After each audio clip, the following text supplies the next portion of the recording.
Bona tarda.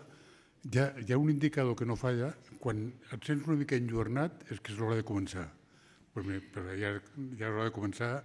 Bona tarda, benvinguts. Estic content de veure'ls, encara que no arribo a veure del tot. Em penso que hi ha alguna cara repetida, o sigui que ja m'han sentit donar la benvinguda més d'un cop i han sentit agrair a l'Ester Cabanes i a la institució a la que representa l'organització d'aquestes trobades, que per raons de proximitat vital i professional, com a representant del Club de Roma i de la Fundació La Caixa, em fa molt de goig agrair i donar la benvinguda, però és que al mateix temps hi ha una espècie de subproducte per mi que valoro moltíssim, que és que cada dia aprenc coses. I això a priori no ho sabia. O sigui, no sabia que anava a aprendre tant. És un goig i a més em permet tenir les meves filles, les meves joves, converses intel·ligents, cosa que abans no era el cas. Ara puc parlar de l'aferrament amb tot no, però amb bastant coneixement de causa, per exemple. Ho podré parlar después de la sesión de hoy. Podría hablar de cómo se transmite, cómo se hereda el trauma, igual que aprendí en mi época de director de la obra social, cómo se transmitía la pobreza. Es algo que me sublevaba y me sigue sublevando como persona y como ciudadano de este país hipotéticamente rico. Y cuando digo este país me refiero tanto a Cataluña como a España, porque explicamos de lo mismo. En estos países hipotéticamente ricos, un tercio de los niños tienen dificultades y están en riesgo de pobreza. Bueno, parece, es absolutamente inconcebible. Y la otra cosa inconcebible, es un hecho, es que la pobreza se hereda. En positivo, también aprendí en la misma época en que era director de la obra social que hay cosas que tienen arreglo. Yo me acuerdo, y perdonadme que os cuente, una anécdota que académicamente debe ser muy ingenua, al lado de que vosotros sabéis del tema, pero que a mí me conmovió, que me impresionó. Era en Murcia, hace 12 o 13 años, que en el programa Caixa por Infancia, un programa que inventó en el 2004 la Universidad de la Caixa para tratar de romper el círculo vicioso de la pobreza infantil, pues es el programa que trabajamos con niños, orientado a niños, como es obvio. Entonces, a alguien se le ocurrió que a lo mejor no estaría mal probar a trabajar también con el entorno familiar, con los padres y muy a menudo con las madres. Más de la mitad de los niños vivían en familias monoparentales. Entonces recuerdo en Murcia que asistí al primer curso piloto que se hizo de no sé cómo se llama exactamente, formación de padres, o no sé si algo menos pedante, que creo recordar que duraba como 40 horas, y entonces una especie de devolución al final. Bueno, había sesiones que eran solo niños, otras niños y padres, solo padres, bueno, había diferentes, pero total eran 40 horas de inversión en tiempo. Entonces, al final, recuerdo, en síntesis, un niño que decía, ahora mi madre ya no me chilla. Qué bien, ¿no? Que esto es lo que se consiguió después del curso. El niño tenía la percepción de que su madre había dejado de chillarle.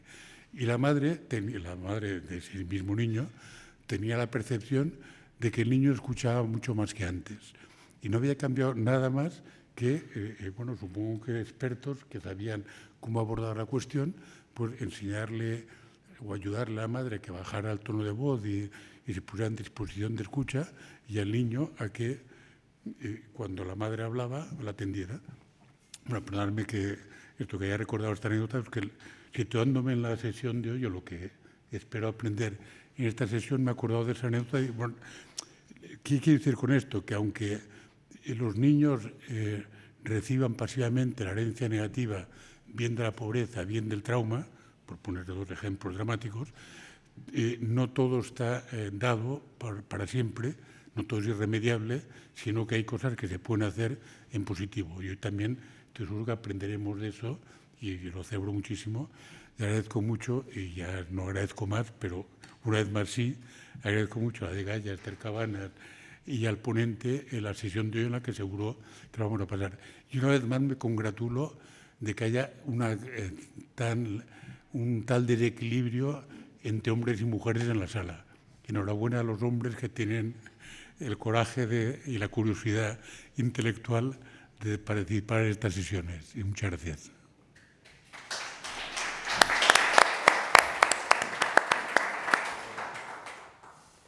Bé, bona tarda a tothom, els que esteu aquí i els que ens esteu escoltant via en streaming. Em consta que hi ha gent que se reuneix per a veure aquestes conferències i, per tant, també saludar-los. I bé, avui estem aquí i tenim a Carlos Pitillas. Carlos Pitillas, com us ho explico? Bueno, jo el vaig conèixer ja fa anys quan va escriure el seu primer llibre, Primera Alianza, no? Ell és professor de la Universitat de Comillas i també és investigador. I bé, me va agradar, però després vaig tenir el plaer d'escoltar-lo en persona, perquè tenim un amic en comú que també organitza saraus d'estos, no? Que es diu José Luis Gonzalo i que, per tant, va fer que jo el pogués conèixer i que el convidés a vindre aquí a les conferències. De fet, li vaig dir a Donosti ara fa un any i després li vaig recordar que m'havia promès que vindria. I llavors, avui Carlos ve aquí com una persona amb la suficient solvència tècnica per a poder parlar del trauma. Del trauma n'han parlat molt en aquestes conferències, han parlat de les conseqüències del trauma, què és el que ocasiona el trauma a la infància, han parlat del trauma del desenvolupament, han parlat de les conseqüències en l'edat adulta i avui parlarem del títol també del seu últim llibre, és El daño se hereda, i és de com el trauma se transmet de forma intergeneracional. I per tant, no explicaré res més. Aquí teniu a Carlos i la seva conferència i després ja farem preguntes i en parlarem. Muchas gracias, Esther.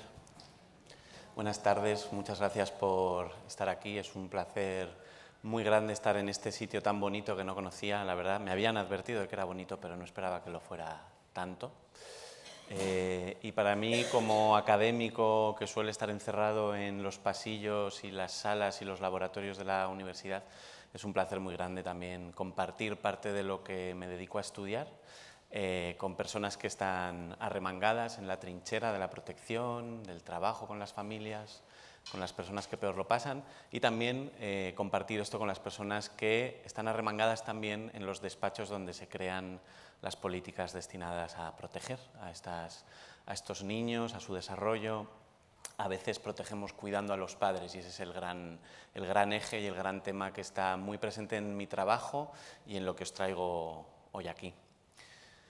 Hay varias cosas importantes que decir antes de entrar a la presentación. Bueno, voy a hablar una hora larga, si todo va bien, porque mis alumnos saben que a veces me enrollo y pierdo el control sobre este asunto, pero bueno, yo prometo intentar disciplinarme. Y después, si os parece, podemos discutir, hablar, pensar juntos o resolver dudas. Hay varias cosas importantes a tener en cuenta a la hora de pensar los vínculos afectivos entre padres e hijos, el trauma y las dinámicas de transmisión en las familias que sufren, en las familias vulnerables. La primera es que ser padre o madre es más que un acontecimiento puramente biológico o reproductivo. La mecánica de la reproducción es relativamente sencilla, pero transformarse en una figura de apego disponible para cuidar de alguien vulnerable, que es vulnerable y dependiente durante muchos años, eso ya es otro cantar. Eso es un proceso que implica transformaciones simbólicas, culturales, emocionales, transformaciones en la identidad, una reorganización del mundo emocional interno. Cualquiera de los que estéis aquí, que sois padre o madres, sabéis de lo que estoy hablando. Y eso no viene con la reproducción. Entonces aquí hay un tema que nos importa mucho y es cuáles son los mecanismos que permiten a un adulto que es biológicamente padre convertirse en un padre en un nivel psicológico, digámoslo así. Y más específicamente para la charla que tenemos por delante, cuáles son los mecanismos que distorsionan o que impiden o que comprometen ese proceso o esos procesos. ¿Qué hace que frente a las señales de necesidad de una criatura dependiente, vulnerable y que está ligada a uno, genética o simbólicamente, una madre o un padre no puedan responder, no puedan ver, no puedan interpretar adecuadamente esas señales o incluso sientan la necesidad de defenderse de eso que tienen delante, de esa vulnerabilidad y de esa dependencia? Somos la especie en el mundo animal cuyos cachorros, cuyas crías son dependientes durante más tiempo. Y eso ha generado un reto como especie muy delicado de resolver. Si estamos aquí hoy, después de miles de años de evolucionar, es porque ese reto, en principio y estadísticamente, parece que lo tenemos relativamente resuelto, pero es un reto delicado de resolver. Cuando aparece el peligro, ya sea en forma de pobreza, escasez, desplazamiento, migración, exclusión social, o en forma de traumas no resueltos en la historia de los padres, el peligro tiende a bloquear estos procesos de transformación interna que nos permiten ser cuidadores adecuados. Y esta es una palabra importante, va a estar presente a lo largo de todo este rato que vamos a compartir. Las familias, como estructura biológica, cultural y simbólica, se organizan frente al peligro. Es para lo que sirven, en realidad. Sirven para otras cosas, pero en un sentido muy primario sirven para hacernos salir adelante como individuos vulnerables que somos, los seres humanos, frente al peligro. Entonces, las familias que están muy saturadas de peligro, como las que he descrito o he señalado hace unos segundos, son familias que van a tener más dificultad para cuidar de sus miembros más vulnerables y dependientes. Y esos niños que crecen en un contexto de peligro emocional, con unos padres rechazantes, demasiado exigentes, agresivos, sexualmente invasivos o sobreprotectores, por ejemplo, son niños cuya vida psicológica o cuyo desarrollo psicológico va a estar también muy articulado, muy organizado en torno al peligro y a la necesidad de sobrevivir a él. Un niño se las apaña para sobrevivir al peligro emocional e incluso físico que hay en su familia durante esos años de dependencia y acaba convirtiéndose en un adulto que puede seguir manejando esas mismas estrategias defensivas y de protección y que lo convierten quizás en un adulto maltratador para la generación siguiente. Esta es la lógica básica que voy a intentar desempaquetar a lo largo de este rato. Cómo nuestra respuesta al peligro y nuestras dinámicas de supervivencia al peligro nos hacen vulnerables a repetir ese peligro hacia la generación siguiente. Y si os parece, os cuento un caso que es bastante perturbador y bastante duro, pero que sirve para ilustrar muy bien algunas de las cuestiones que voy a desarrollar después.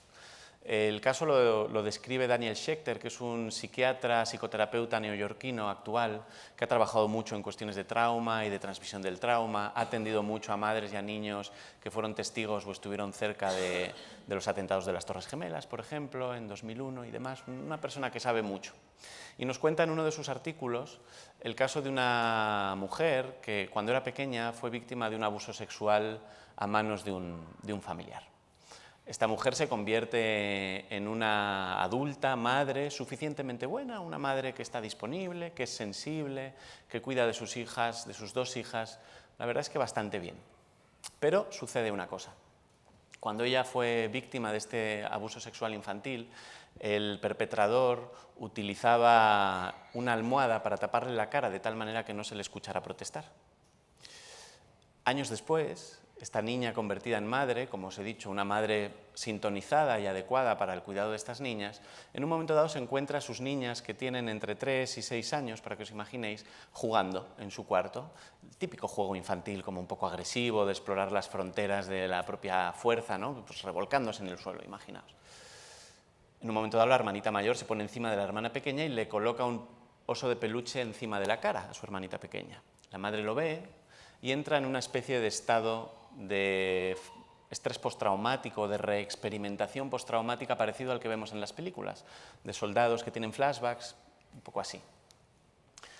Lo que hace inmediatamente esta madre es entrar en un estado disociativo, desconectada de esa realidad concreta y de las llamadas de auxilio de sus hijas y se pone arranca el peluche agresivamente de las manos de su hija mayor y se pone a quitar de la casa todos los objetos blandos que se pueden encontrar y que podrían servir para asfixiar a alguien. Almohadas, sábanas, más muñecos de peluche si es que los hay, etc.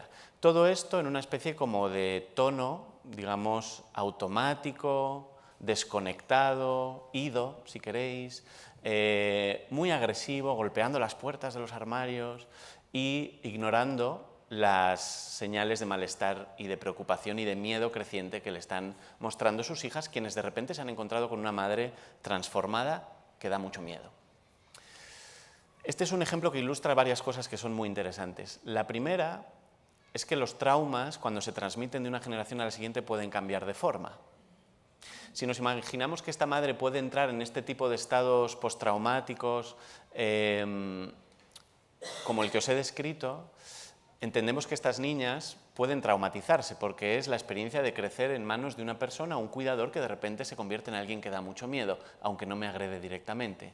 Alguien impredecible, a quien no puedo controlar y respecto al cual no sé cuándo va a parar de hacer esto que me asusta tanto. O sea que tenemos los ingredientes para que estas niñas, expuestas repetidamente a algo así, experimenten lo que entendemos como un trauma psicológico.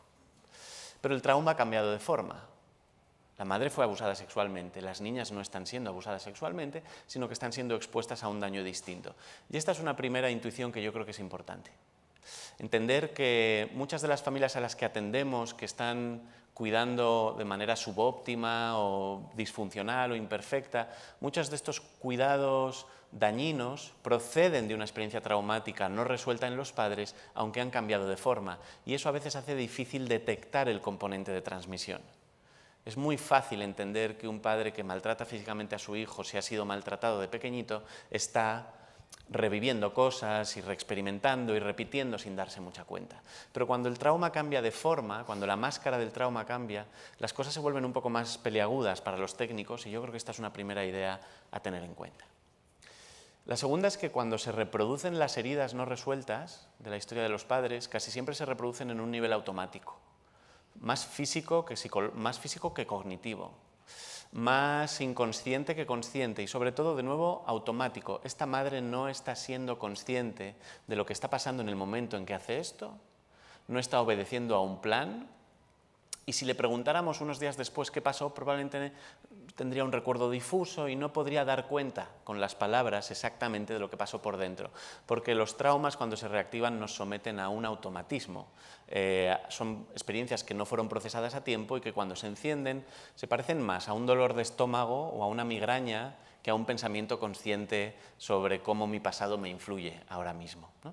Parte del trabajo de los terapeutas que atendemos a las personas víctimas de trauma consistiría en introducir el lenguaje en esos dinamismos tan mecánicos y tan automáticos que son inconscientes y que no están pasados por la palabra, ¿no? Más cosas que nos explica o que nos ilustra este caso. Esto no podemos afirmarlo para el 100% de los casos probablemente, pero para un porcentaje suficientemente alto sí, y es que a veces los padres que hacen daño a sus hijos o que negligen a sus hijos, inconscientemente o de manera secreta, incluso para ellos mismos, están obedeciendo a algún tipo de plan de protección. Un plan de protección que puede estar muy distorsionado y muy mal encaminado, pero que busca proteger en todo caso. Esta madre que arranca violentamente el osito de peluche de las manos de su hija, en un nivel inconsciente está también tratando de alejar a sus hijas del peligro que ella misma vivió. Lo mismo que un padre que se vuelve sobreprotector y blando está intentando proveer a sus hijos de un entorno donde no estén el autoritarismo y la agresividad que él mismo sufrió, lo que pasa que está exponiéndoles a un peligro distinto. O lo mismo que una madre inmigrante que ha pasado por muchas penurias y muchas pérdidas, siendo brusca y hostil con sus hijos, está inconscientemente intentando prepararles para que sean fuertes y puedan adaptarse a un mundo que probablemente será un mundo duro para ellos, igual que lo ha sido para ella. Y entonces no queremos que los padres sean hostiles y bruscos con sus hijos, pero antes de intentar cambiar esas conductas, a veces conviene intentar entender esos planes ocultos, inconscientes, secretos de protección que hay detrás de las crianzas disfuncionales en ocasiones. Lo último que se me ocurre decir sobre este caso es que si estas niñas, como decía antes, se vieran expuestas a ensayos repetidos como el que describe Schechter, una madre que se transforma, que se vuelve impredecible e incontrolable, cabría esperar que estas niñas desde relativamente pronto empezaran a desplegar estrategias de adaptación a ese peligro para sobrevivir bien. A lo mejor una de ellas o las dos renunciarían a expresar su agresividad o a jugar de determinadas maneras o a hacer berrinches, porque justo ahí es cuando mamá parece que se pone más incómoda y entra en esos estados que dan tanto miedo. Entonces, los niños, decía antes, que son biológicamente bastante dependientes y bastante inútiles, pero hay una cosa que hacen muy bien, y es detectar lo que necesitan sus cuidadores, detectar lo que incomoda a sus cuidadores, y es decir, lo que hace que aparezca el peligro, y adaptarse para minimizar esos riesgos. Las historias de muchos de los padres, madres traumatizados que atendemos en nuestros despachos, consultas o en el terreno, son historias, como decía antes, de adaptación y de supervivencia a esos peligros que uno aprendió a esperar cuando era pequeñito. Bueno, pues aquí tenemos muy empaquetado una serie de cuestiones sobre las que voy a volver, pero que están bien engarzadas en torno a un caso que es impactante y que nos permite ya colocarnos muy en situación. Si os parece, os cuento algunas cosas un poco más detalladas y, como os digo, algunas van a repetir principios que os acabo de explicar. El recorrido que vamos a hacer parte de los principios de una relación segura, continúa preguntándose acerca de los mecanismos que generan inseguridad y trauma en esos vínculos afectivos familiares y, por último, evalúa o describe algunos posibles principios para ayudar a las familias. Algunos de estos principios os los voy a contar transversalmente conforme avancemos hacia el final. Mucho de lo que os voy a contar proviene de los libros que ha mencionado Esther, sobre todo del primero que aparece en la pantalla, del daño que se hereda, que es un libro que se publicó en 2021 y en el que yo reviso gran parte de lo que ha dicho la literatura científica sobre el trauma y su transmisión entre generaciones a lo largo de las últimas 4 décadas más o menos, y termino el libro haciendo una serie de, revisando las recomendaciones de intervención y terapéuticas que también existen en el mundo de los programas de atención a las familias y de los programas centrados en fortalecer el apego en las familias y demás. Hablemos de qué hay en una relación segura para luego hablar de cómo eso puede fallar. Esto que tenéis en la pantalla sucede cientos o miles de veces en la vida emocional y en el desarrollo temprano de un niño que está cuidado suficientemente bien en sus vínculos tempranos. Y como sucede miles de veces, lo damos por hecho, pero aquí hay varias cosas que son importantes para el desarrollo de nuestra mente, de nuestras habilidades sociales, de nuestra salud emocional. Lo primero es que niño y cuidador, o niño y sus figuras de apego, están en una dinámica de regulación y de influencia mutua, en una dinámica de sintonización afectiva entre los dos.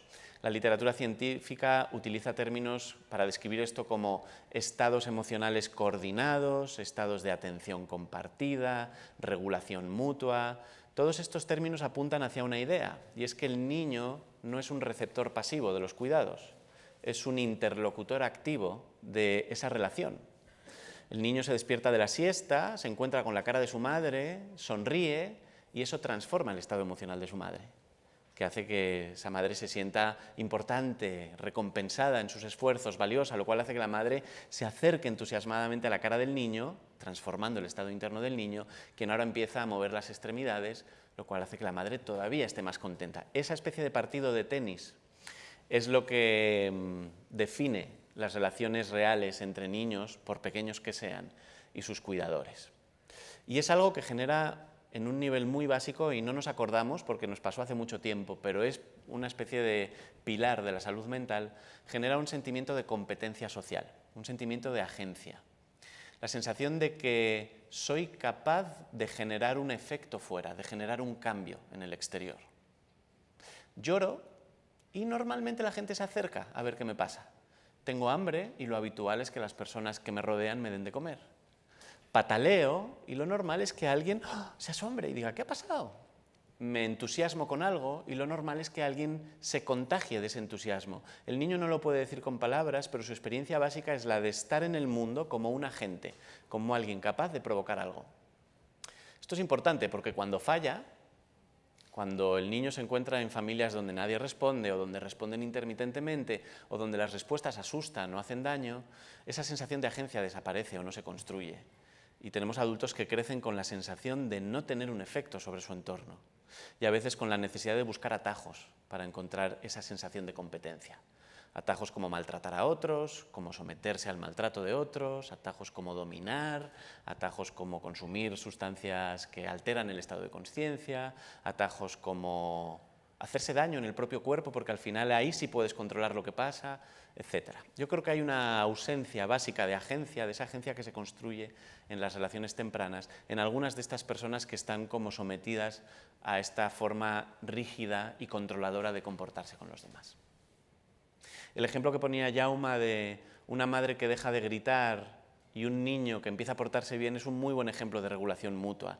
La madre cambia su conducta, lo cual transforma el estado interno del niño, que a su vez cambia su conducta, se empieza a portar mejor, lo cual normalmente va a hacer que esta madre todavía grite menos. Se produce un círculo virtuoso, ¿no?, de bienestar en esa relación que alguien ha podido curar. Otra de las cosas que pasa aquí es que aunque hay una especie de simetría o de encuentro donde ambos se influyen mutuamente, hay alguien que es más poderoso, que tiene más madurez, que tiene más responsabilidad. Ese es el cuidador, es el adulto, y esta es otra de las cosas que la literatura científica ha puesto sobre la mesa durante los últimos 40 años, la sensibilidad parental. La capacidad de padres y madres para detectar y responder adecuadamente a las necesidades de apego de los niños, es decir, a los estados emocionales que el niño no puede gestionar por sí mismo, a la vulnerabilidad y el miedo del niño, al dolor. Básicamente lo que hacemos los padres el 90% del tiempo que estamos con nuestros hijos es calmar la angustia y el dolor. Pero también la sensibilidad tiene que ver con las necesidades de exploración, es decir, cuando el niño no está frente al peligro, sino que lo que está es buscando estimulación nueva, probar habilidades nuevas, separarse para descubrir el mundo. Un adolescente que empieza a pensar distinto a sus padres o que busca encontrarse a sí mismo en relaciones fuera de la familia.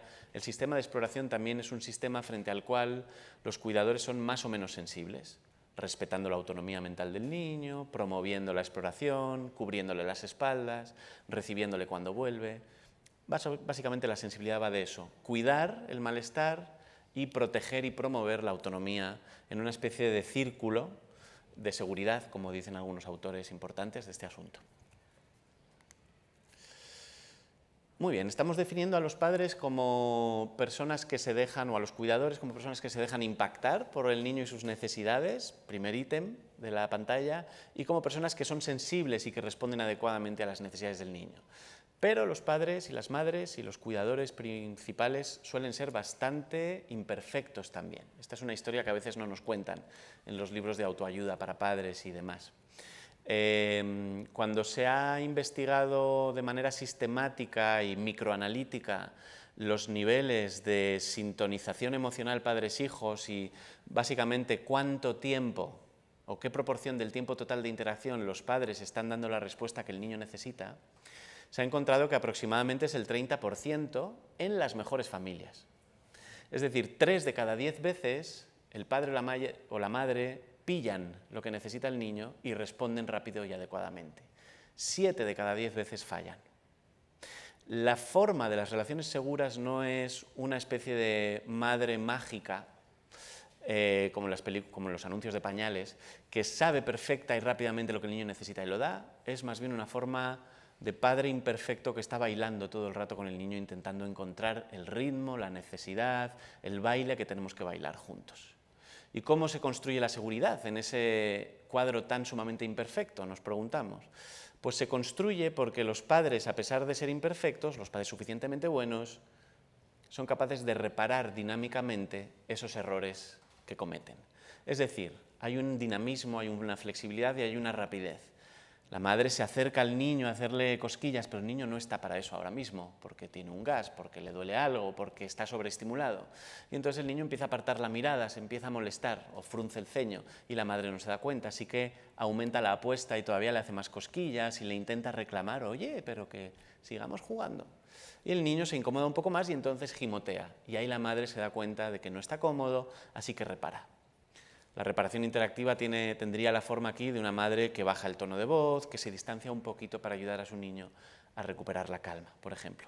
Esa es la forma real de las interacciones seguras. Ruptura y reparación, esos son los ladrillos que configuran la seguridad y la confianza en los vínculos conforme crecemos.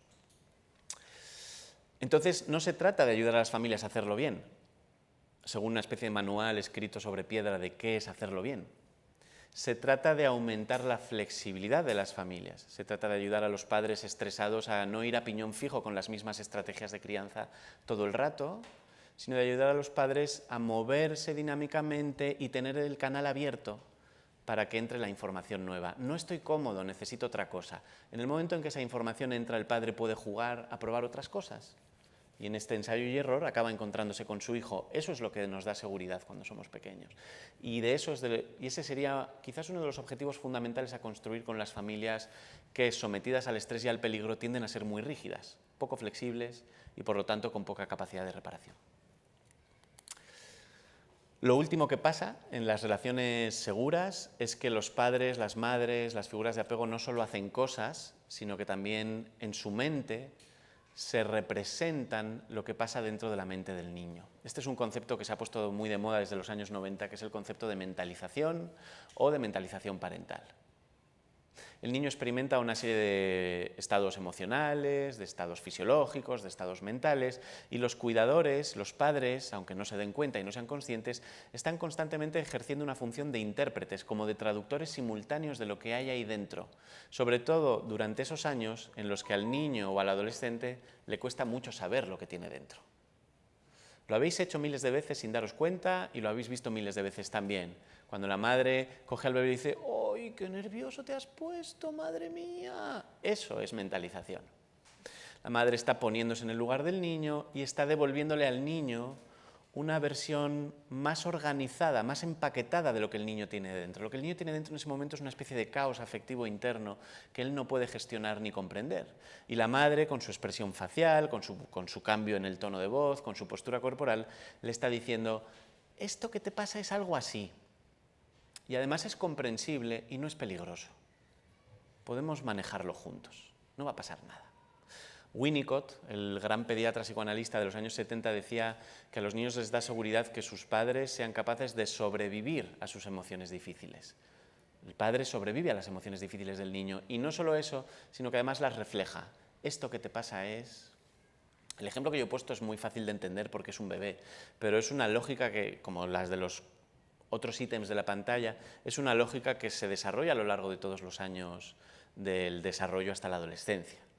El niño de 10 años en la cena, en la mesa, dice, oye, he visto a unos mayores pelearse en el patio. Y el padre dice, pues te tienes que haber asustado mucho. ¿Me lo quieres contar? Eso es mentalizar también. Ya no es un padre que dice, uy, menudo susto te has dado, porque entonces el niño de 10 años probablemente se metería debajo de la mesa, sino que utiliza las palabras y una comunicación mucho menos caricaturesca, pero que es suficiente para el niño para sentirse mentalizado, para sentir que lo que tengo en mi mente está en la mente de mis cuidadores. Este es otro de los grandes ingredientes de la seguridad. Y es otro de los ingredientes que muchos autores proponen trasladar a la relación entre los profesionales y las familias vulnerables, entre los terapeutas y los adolescentes con problemas, entre los profesores y sus alumnos difíciles, entre los profesores y sus familias durante las tutorías, por ejemplo. No se trata solo de dar consejos, de corregir lo que los padres hacen mal, de decir lo que está bien, de explicar cosas, de contar teorías, sino de seguir momento a momento los estados internos de esas personas que no están acostumbradas a ser mentalizadas. En las familias donde hay mucho peligro, mentalizar es un lujo. Una madre que está en un país en guerra no tiene ni tanto tiempo ni tanto espacio mental para sentarse y mirar lo que pasa por la mente de sus hijos. Lo que necesita es estar muy atenta para ver si caen las bombas otra vez y meterla debajo de la cama a la niña y que no le pase nada. La mentalización frente al peligro tiende a apagarse. Entonces, parte del asunto con el trabajo con las familias vulnerables es reactivar la mentalización. Generar espacios seguros en la consulta, en las aulas, en los espacios comunitarios, en las parroquias, en los grupos de intervención con padres, espacios seguros donde se pueda reactivar esta capacidad de pensar, ¿qué me está diciendo mi niño cuando pega un portazo? ¿Qué me está diciendo mi hija adolescente cuando me dice que ya no quiere cenar el viernes conmigo y alquilar una película, sino quedarse con sus amigas? Es una conducta que me molesta, pero puede que signifique algo, puede que tenga que ver con sus necesidades evolutivas. Eso es mentalización parental y la investigación desde los años 90 nos demuestra que es uno de los factores que mejor diferencian los caminos de transmisión del trauma y los caminos de protección frente al trauma. Con muestras de madres y de padres traumatizados, aquellos que mentalizan bien parece que no tienden a repetir sus traumas con sus hijos, mientras que aquellos que tienen la mentalización apagada tienden a ser automáticos, rígidos, agresivos, de maneras distintas y por lo tanto a reproducir el trauma. Así que esta es una palabra que con muy buenas razones se ha puesto en el centro de la mesa de trabajo de psicoterapeutas, educadores y demás.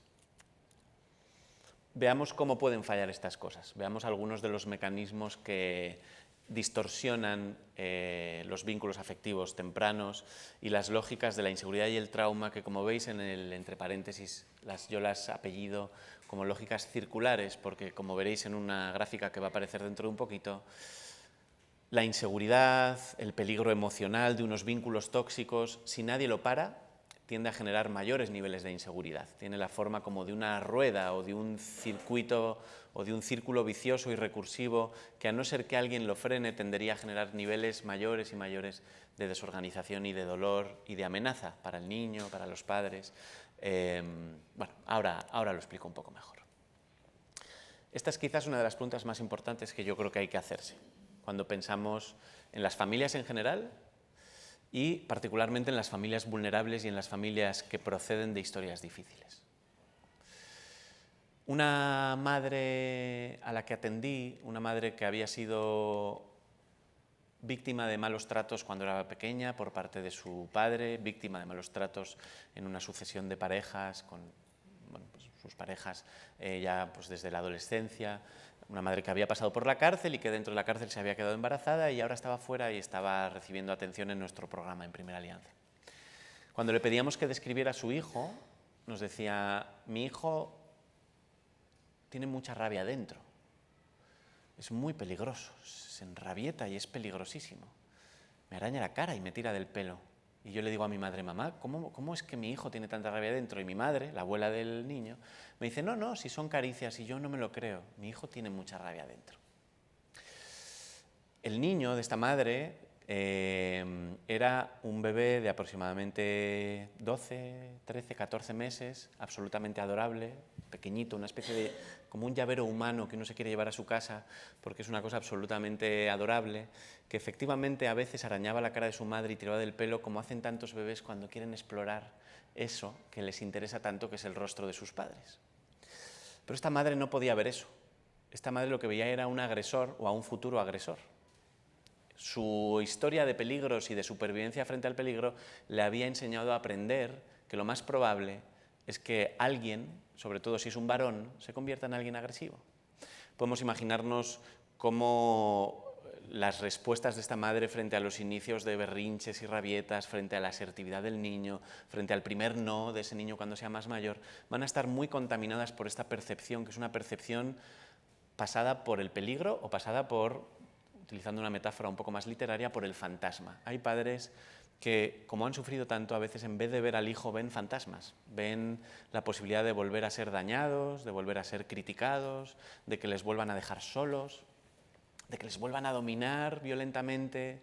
Y los niños, si algo tienen también, es que tienen un mundo emocional muy crudo y muy intenso. Entonces a veces es fácil sentirse dominado por un niño, o agredido, o criticado, o sometido de alguna manera. Lo bueno es que cuando uno tiene una historia suficientemente buena y un sistema cognitivo más o menos inmune, puede ajustar esos miedos que a veces nos aparecen automáticamente, pero no todos los padres pueden.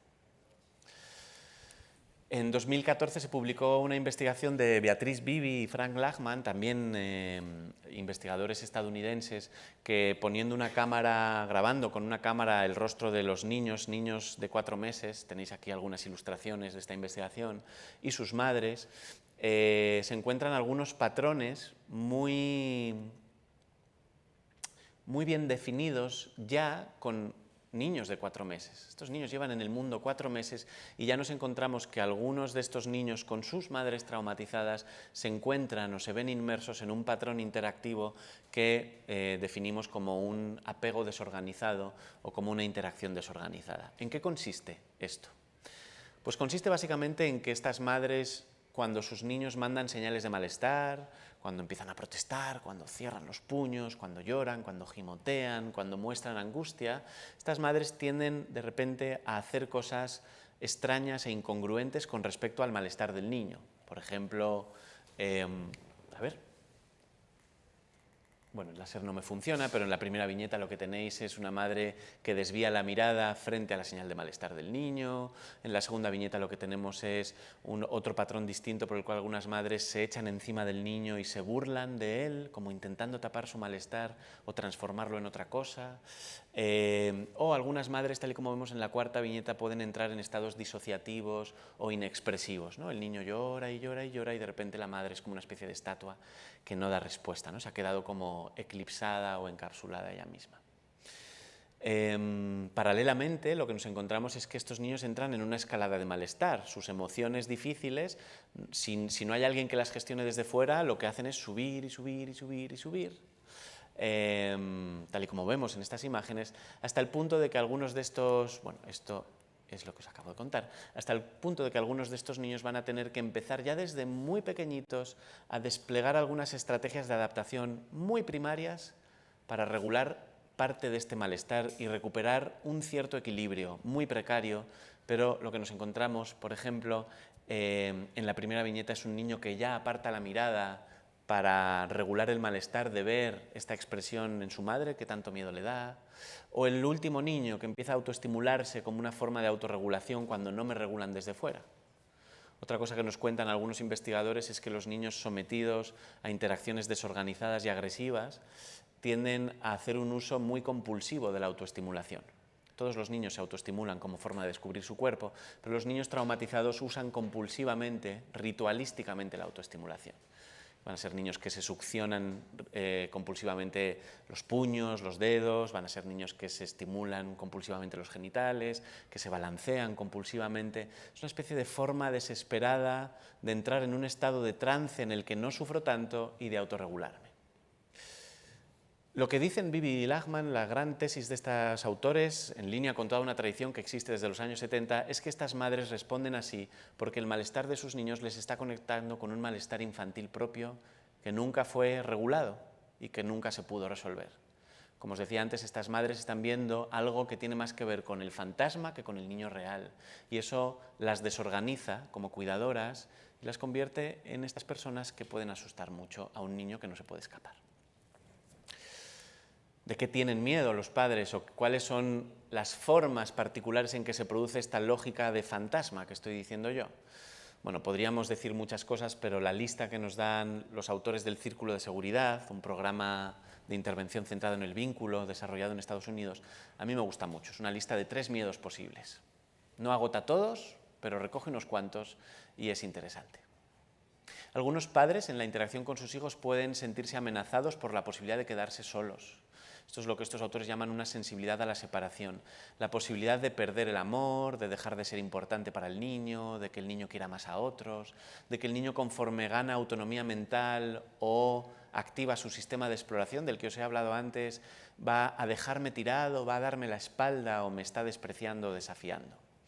Probablemente algunos de estos padres vienen de historias donde han perdido a algunas personas de forma incontrolable, impredecible, o donde han sido emocionalmente abandonados, y lo que sienten es que esto puede volver a pasar y que la persona a la que más quieren puede hacerles esto mismo conforme crezca. Las dinámicas de sobreprotección a veces, o las dinámicas en las que los padres generan mucha dependencia en sus hijos, podrían obedecer a este miedo. Otro de esos miedos es el miedo a ser controlado o invadido por un niño al que se percibe como demasiado demandante, demasiado vulnerable. Esos niños de los que algunos padres dicen, y entonces cuando ya tengo mi ratito para descansar, justo ahí encuentra una excusa para volver a pedirme algo. Yo creo que no quiere dejarme sola ni un rato, o solo ni un rato, ¿no? Algunos padres experimentan la sensación de que sus hijos van a agotar todos sus recursos, de que les van a quitar su seguridad personal, de que les van a invadir sus fronteras. Y muchos de estos padres puede que vengan de historias donde se les usó, donde se les instrumentalizó, estaban al servicio del bienestar de otro, estaban al servicio de colaborar con sus propios padres para lo que fuera, y entonces sintieron como que los demás están ahí para aprovecharse de mí, y eso, el niño, pues no es una excepción. Mi hijo se quiere aprovechar de mí, le das la mano y te coge el brazo. Y por último, algunos padres tienen una sensibilidad a la estima o un miedo a fracasar y sentir vergüenza. Esto tendría que ver con la experiencia que tienen algunos padres de que la crianza es una especie de examen. de que los éxitos y los fracasos de sus hijos, o fracasos entre comillas, les ponen en evidencia a ellos mismos y de lo que se trata es de hacer algo que sea presentable a ojos ajenos, ¿no? Muchos de estos padres probablemente responden a una mirada interna que es la de sus propios padres críticos y están constantemente sintiendo el miedo de no hacerlo bien. Bien, pues comenzamos con esta rueda de la inseguridad y de lo traumático. En el primer cuadro, en el cuadro naranja, lo que tenemos es el niño mandando una señal, desplegando alguna conducta que siempre es una señal de algo. Las conductas siempre son actos de comunicación. El niño no tiene por qué querer comunicar nada, pero el hecho es que cuando se comporta de una determinada manera nos está diciendo algo sobre su estado interno. Algunas conductas de los niños pueden activar en algunos de estos padres dañados algunos de estos miedos que he contado. El miedo a quedarme solo, el miedo a dejar de ser importante, el miedo a que se aprovechen de mí, el miedo a que me pongan en evidencia. Aparecen algunos de esos miedos nucleares o aparecen cuadros de reexperimentación postraumática frente a determinadas conductas infantiles, como es el caso de la madre relatada por Daniel Schechter, con el que hemos empezado esta charla. Así que ahora tenemos un cerebro del padre y de la madre secuestrado por el sistema límbico, por ese sistema de nuestro cerebro primitivo encargado de prepararnos frente al peligro. Ya no es tanto un cerebro que piensa y que ve, sino un cerebro que busca escaparse. Es el sistema que está ahí diseñado en nuestro sistema nervioso para asegurarnos de que cuando aparece el león en la sabana africana nos ponemos a correr y buscamos un árbol al que subirnos. Pues eso mismo le pasa a los padres cuando se encuentran con conductas o señales de sus hijos que reactivan experiencias postraumáticas o que reactivan miedos nucleares. Y entonces, un padre que deja de pensar, un padre que deja de mentalizar, por utilizar este término oficial que ya conocemos, es un padre que puede malinterpretar estas señales, puede distorsionar la interpretación. Esto, los que trabajáis en servicios sociales o con familias, estáis acostumbradísimos a verlo. Es un padre que, frente a una señal como la que tenéis en la pantalla, puede atender exclusivamente a la conducta y no ver lo que hay detrás. ¿Por qué llora este niño? Esta es una encuesta que le hago siempre a mis alumnos en la universidad. Imaginaos, 85% mujeres, alumnos de psicología que son gente muy bien intencionada y muy sensible. La encuesta casi siempre sale bien. Porque tiene frío, porque tiene miedo, porque echa de menos a su madre, porque está asustado, porque está confundido. Todas esas interpretaciones nos conducirían a cuidar a este niño. Pero no siempre son esas interpretaciones las que están en las familias sometidas al estrés y al peligro. A veces no hay interpretación, a veces el padre solo puede ver conducta, una conducta que tengo que controlar. El niño llora, el niño grita, tengo que gritar yo más que él para controlar sus gritos que tanto me perturban. A esto lo han llamado modo teleológico, los autores responsables de este paradigma. Y a veces nos lo encontramos en algunas familias donde lo único que se percibe es conducta y por lo tanto lo único que hacen los padres es responder con conductas casi siempre más contundentes.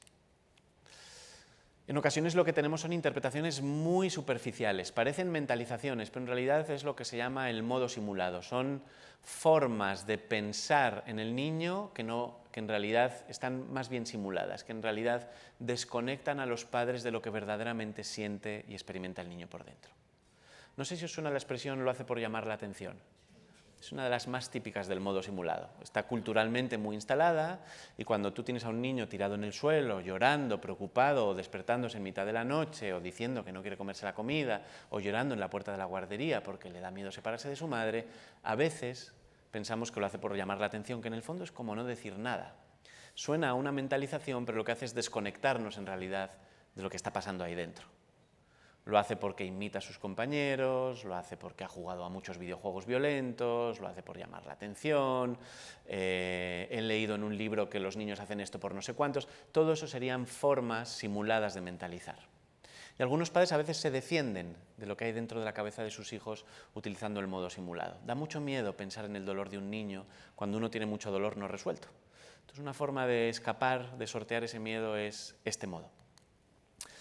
Y por último nos encontramos a veces interpretaciones que son muy distorsionadas y que tienden a ser muy rígidas. Son como teorías cerradas, como con un halo de certidumbre, donde el padre suele atribuir intenciones malévolas al niño. Lo hace porque quiere hacerme sentir culpable por aquello que pasó hace 2 años en ese tipo de interpretaciones. Lo hace porque me quiere provocar y quiere sacarme de mis casillas y quiere humillarme delante de mi cónyuge. lo hace porque sabe que eso es lo que más duele y entonces él planifica un comportamiento que está orientado a hacerme daño donde más me duele. Casi siempre estas interpretaciones tienen como un formato paranoico o paranoide, ¿no? La sensación de que el niño es un adversario, más adulto de lo que normalmente es, alguien de quien hay que defenderse, y son interpretaciones que casi siempre están muy cerradas a la información externa, son interpretaciones casi siempre muy rígidas. Bien, pues estas son 3 fallos de la mentalización estudiados por la literatura científica, también comprobados a lo largo de muchos estudios empíricos, que configurarían el tercer radio de nuestra rueda de la inseguridad. El niño emite una conducta que activa miedos nucleares o cuadros de reexperimentación postraumática y este cerebro, tomado por el peligro y por el miedo, empieza a distorsionar. Empieza a manejar interpretaciones distorsionadas, aparecen los fallos en la mentalización. El niño real muchas veces desaparece para estos padres y lo que los padres empiezan a ver delante de ellos es una fuente de peligro, un adversario, alguien de quien hace falta defenderse. Y aquí es donde aparecen los malos tratos. Esta es una premisa fundamental de la literatura que se preocupa por las dinámicas traumáticas en la familia desde una óptica de apego y de vínculos. Planteamos que los malos tratos no necesariamente son el resultado de un trastorno psicológico de los padres, aunque a veces correlacionan con trastornos o conviven con trastornos psicológicos, pero no necesariamente responden a eso, y que los malos tratos de los padres no necesariamente significan que los padres sean malos moralmente. Desde el punto de vista de la justicia hay que regular eso y hay que proteger al niño, de eso no cabe duda. Pero la premisa es que los malos tratos son una forma muy desviada y muy mal encaminada que los padres muchas veces tienen de protegerse de un peligro que es un peligro histórico, no de la actualidad, y que es un peligro interno. No está ahí fuera, está aquí dentro, pero como los fantasmas, a veces se cuela en la casa y no hay forma de hacerlos salir. Así que los padres levantan vallas frente a sus hijos, como la que tenéis en la pantalla. Y una de las grandes premisas que acompañan a esta, a nivel técnico, es que antes de tirar una valla, tenemos que entender para qué se levantó. Antes de tirar una valla, tenemos que reducir el peligro frente al cual esta valla se levantó. Esta premisa, desde un punto de vista muy material, se concreta en que atendemos a los padres imaginando cuáles son sus miedos nucleares asociados a la crianza, tratando de reducir estos miedos, enseñándoles aspectos de la vida emocional de sus hijos que contrarrestan esos miedos o que contradicen esas anticipaciones de peligro. Por ejemplo, Almudena, la madre que yo os he contado, esa que dice, mi hijo de 13 meses tiene mucha rabia dentro, necesita ver a su hijo en otras versiones, no en la del niño rabioso y peligroso, necesita ver conductas que hablen de otra cosa, necesita verse a sí misma como capaz de regular la agresividad de su hijo, o necesita entender que la agresividad de su hijo es una parte evolutiva normal del desarrollo de todo niño. Y de hecho es una parte que, bien usada, puede servir para protegernos y para salir adelante en la vida. Entonces no se trata de decirle a Almudena, pórtate mejor con tu hijo, gestiona mejor estas cosas, utiliza este tipo de conductas, lo haces mal, sino que se trata de ayudar a Almudena en un contexto de seguridad y en una relación segura con un profesional o con un equipo profesional a sentirse menos amenazada. Es entonces cuando la valla se puede tirar o cuando la valla puede empezar a desmantelarse, cuando la sensación de peligro es más pequeña. Desde un punto de vista evolucionista o biológico hay varias cosas que los seres humanos, como animales que somos, podemos hacer para protegernos de la amenaza. Muchas de ellas, las 3 primeras fundamentalmente, proceden de nuestro cerebro más antiguo y de nuestros antepasados, los animales. Podemos atacar a aquello que nos asusta, podemos gritar, amenazar, castigar o agredir a un niño que nos da miedo, podemos huir de aquello que nos asusta, podemos escaparnos del león que corre tras de nosotros, podemos encerrarnos en el baño para no escuchar al niño que llora, podemos subir el volumen de la televisión para no tener que enterarnos de lo que pasa en su habitación, podemos delegar el cuidado a otros, podemos disociarnos y desconectarnos. Podemos quedarnos paralizados, como hacen algunos animales frente a los depredadores, con la esperanza de que el peligro pase sin que me haga daño. Y eso es lo que veíamos en esa imagen de la madre que entra en rostro inexpresivo y en estados de disociación o de desconexión. Y esta, más ligada a los mamíferos superiores, está en los grandes simios, está en los delfines, está en algunos animales más cercanos a nosotros y está mucho en los humanos, podemos buscar el auxilio de alguien más fuerte para dejar de tener miedo. Esta es la mejor defensa que tenemos en nuestra especie. Es lo que hace que existan los hospitales, que existan los servicios sociales, que existan las familias, que existan los matrimonios, que existan los vínculos donde uno va para sentirse seguro cuando uno no puede gestionar los peligros solo, ¿no? El problema es cuando la búsqueda de auxilio como defensa se pone en marcha en las relaciones padres-hijos y el padre busca el auxilio en sus hijos, cuando se produce lo que llamamos los psicólogos una inversión de roles y el padre o la madre empuja al niño a ser la parte adulta de la relación. Sucede a veces que cuando los niños asustan con sus necesidades, emociones y sus conductas a sus padres, algunos de estos padres se convierten en un niño que suplica al niño ser el mayor, que se vuelven muy asustadizos, que se ponen muy nerviosos, que pierden el control, que critican o castigan al niño por no ser empático con ellos. ¿Y qué hay de mis necesidades? Ayúdame, me estoy asustando mucho, ese tipo de cosas. Es bueno educar a los niños en una moralidad y en la empatía progresivamente y conforme avanzan en edad. La clave traumática está aquí cuando los niños están en estados de mucho malestar que ellos no pueden controlar y se encuentran con un cuidador que se vuelve pequeño y se pone por debajo. Entonces se quedan solos. Y no solo se quedan solos, a falta de un protector, sino que se quedan cargando con una ecuación, con una tarea que es imposible de resolver, que es la de cuidar de un adulto. Eso es dificilísimo de hacer o imposible de hacer para un niño pequeño. Bien, pues ahí tenéis otra defensa posible que, como veis, me interesa especialmente, por eso le he dedicado un poco más de tiempo. Así que nuestra rueda avanza, tenemos el cuadro azul de las defensas parentales, es aquí donde casi siempre saltan las alarmas de los servicios sociales, de los profes, de los educadores, de los terapeutas. Cuando vemos a los padres gritar, castigar excesivamente, ser demasiado críticos, ser sobreprotectores, no cuidar bien de sus hijos, ser negligentes, ahí es cuando intervenimos, ahí es donde solemos intervenir, pero muchas veces lo que se nos olvida es que detrás del cuadro azul hay toda una serie de mecanismos que son muy interesantes, que son los que hemos explicado anteriormente, el miedo de los padres, sus dificultades para mentalizar, sus distorsiones interpretativas. Podríamos trabajar con eso en realidad y no intervenir tanto sobre sus conductas defensivas, que al fin y al cabo son su balsa de supervivencia aprendida y entrenada durante muchos años. Un padre que se defiende, de las maneras en las que os he contado, es un padre que asusta o que hace daño a su hijo o que le deja en una situación peor de la que estaba y por lo tanto entramos en el último punto de esta rueda, el cuadro verde. El malestar del niño o del adolescente incrementa en este tipo de interacciones, lo cual hace que esas conductas originales aumenten también en intensidad. Los pucheros del niño de 3 años ahora son una rabieta casi inconsolable. El desafío del adolescente ahora es un adolescente que está pegando portazos por la casa. Claro, esa conducta que es más intensa despierta o confirma esos miedos nucleares de los padres, con lo cual volveríamos a empezar un ciclo más de esta rueda. Como os decía antes, si nadie lo para, la rueda tiende a girar sola y a aumentar hasta niveles desorganizantes, traumáticos, la inseguridad y el malestar.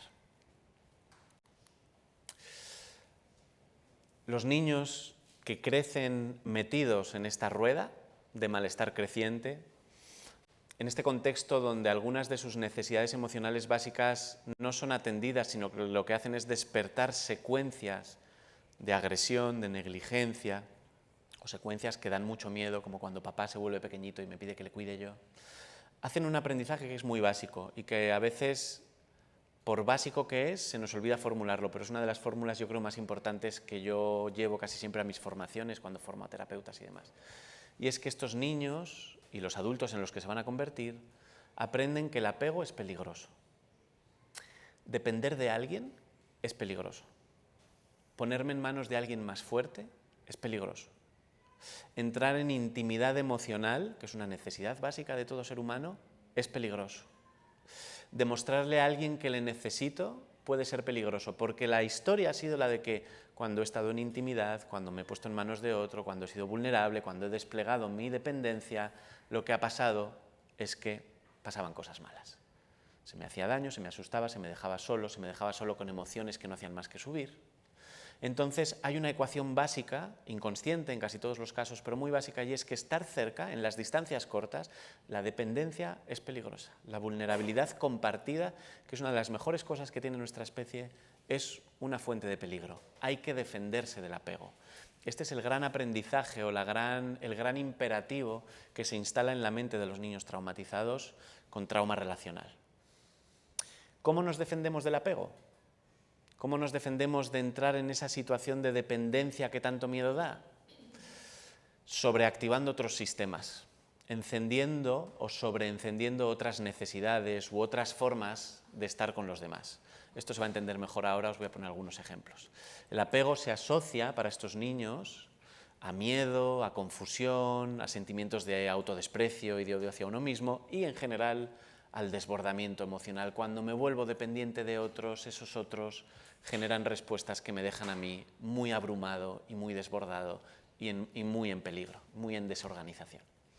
Así que el apego es peligroso, como decía antes, y hay que protegerse del apego, hay que evitar esta situación.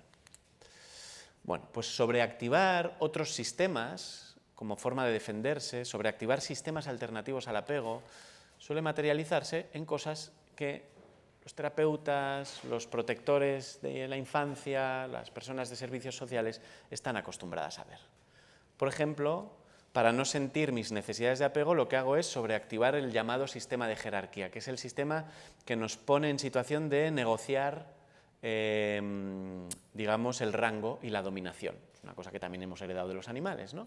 Es quién está por encima de quién manda. Entonces, una forma de no sentir el apego es, a lo mejor, si soy un adolescente, convertirme en un líder de una banda agresiva, o ser un acosador escolar, o ser una persona, digamos, chulesca y desafiante, o la versión contraria del sistema de jerarquía, que es convertirme en el séquito del líder de la banda, ser un seguidor de otros.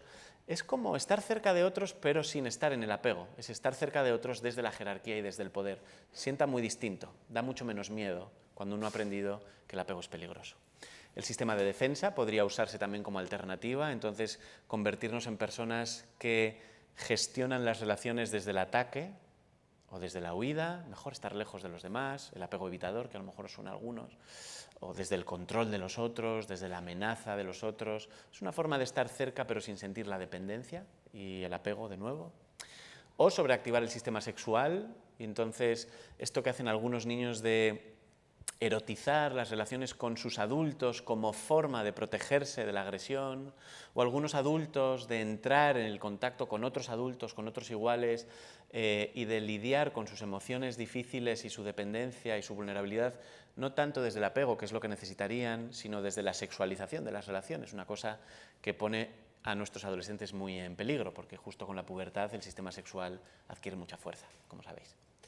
O el sistema de cuidados, me convierto en un cuidador de otros y así no tengo que reconocer mi propia dependencia y así no tengo que enseñar mi propia vulnerabilidad.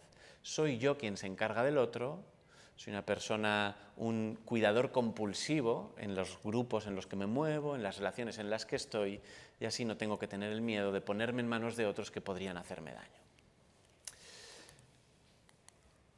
La disociación es otra forma de defenderse del apego. La disociación básicamente es un estado de desconexión interna, es apagarse psicológicamente. Es como la salida desesperada de un cerebro cuando ya no sabe cómo defenderse de un peligro que es muy grande. Y nuestra cultura, nuestra actualidad abunda en sistemas o en recursos para la disociación, algunos de los cuales utilizan compulsivamente los adolescentes que lo pasan peor. El consumo de sustancias, el uso compulsivo de las pantallas, el uso compulsivo de los videojuegos, el consumo compulsivo o el uso compulsivo de las redes sociales o de la pornografía, serían atajos hacia la disociación. Hay algo en todos estos recursos que lo que hace es sobreestimular al sistema haciendo que el sistema se apague. Las autolesiones son otro atajo hacia la disociación. Aumentando mi sensación de dolor fisiológico, lo que hago es apagarme emocionalmente. Y muchos adolescentes hablan así de las autolesiones, lo cuentan casi con estos mismos términos.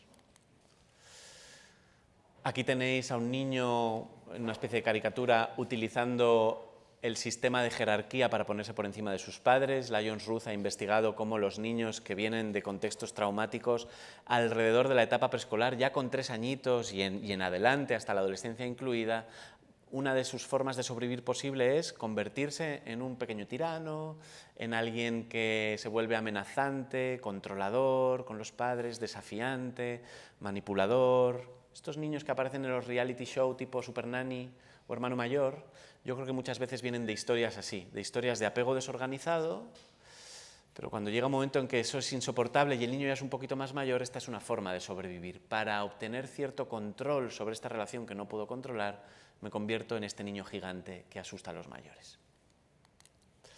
Y la otra es, como os decía antes, sobreactivar el sistema de cuidados.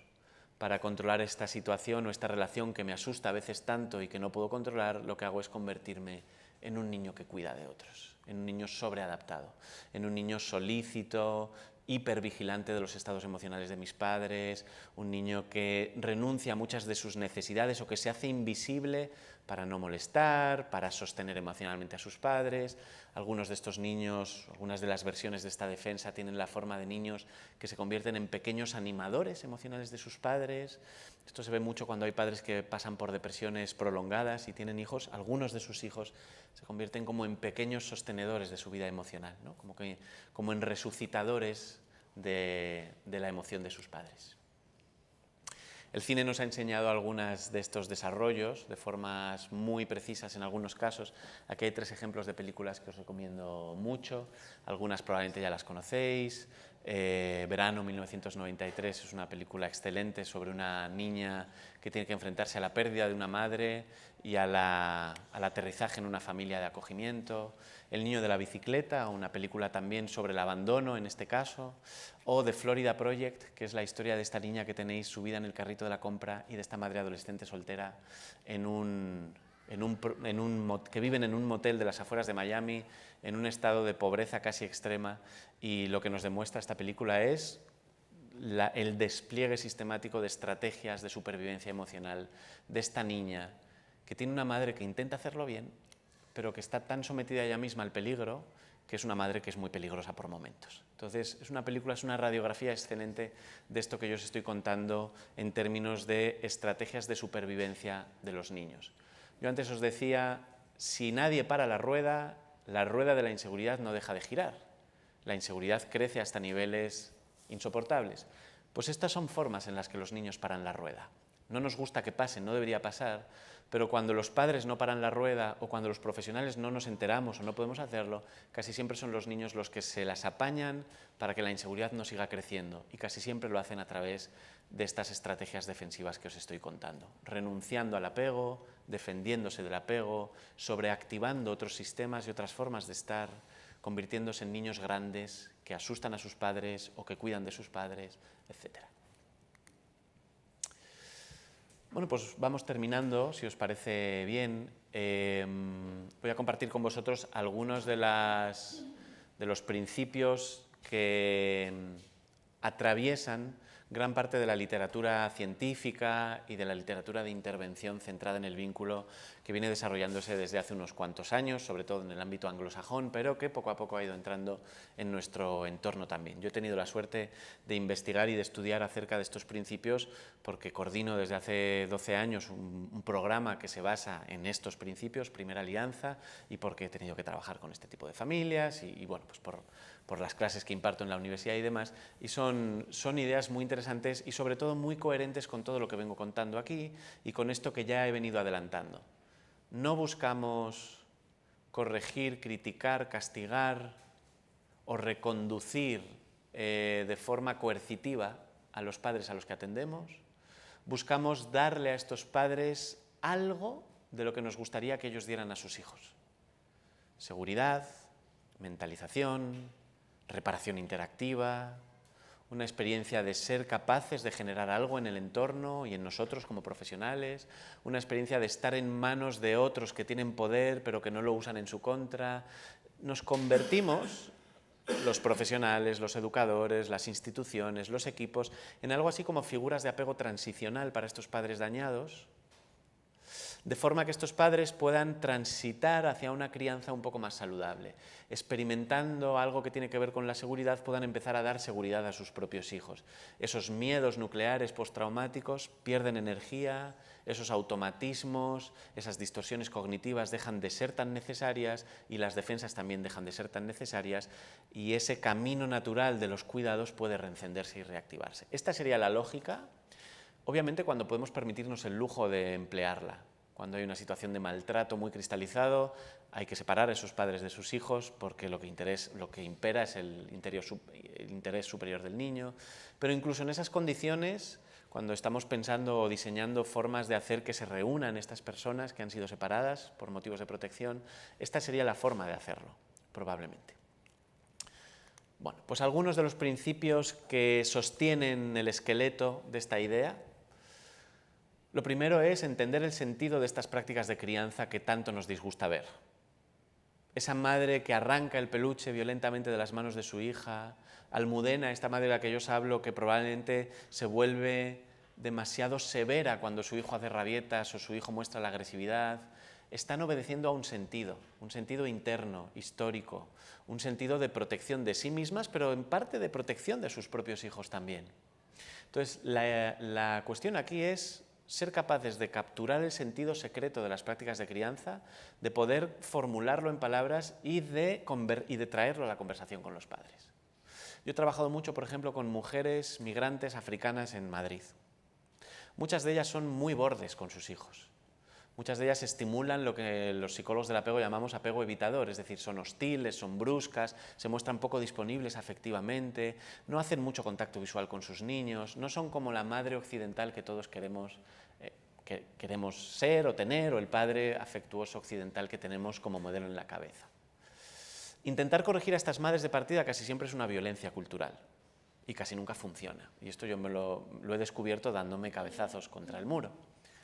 Lo que estas madres necesitan escuchar de parte de los profesionales y de los equipos es algo en la línea de, bueno, yo entiendo que para ti es muy importante asegurarte y garantizar que tu hijo crezca siendo un niño fuerte, un niño de quien nadie se pueda aprovechar. Porque ese es el sentido secreto de estas prácticas de crianza.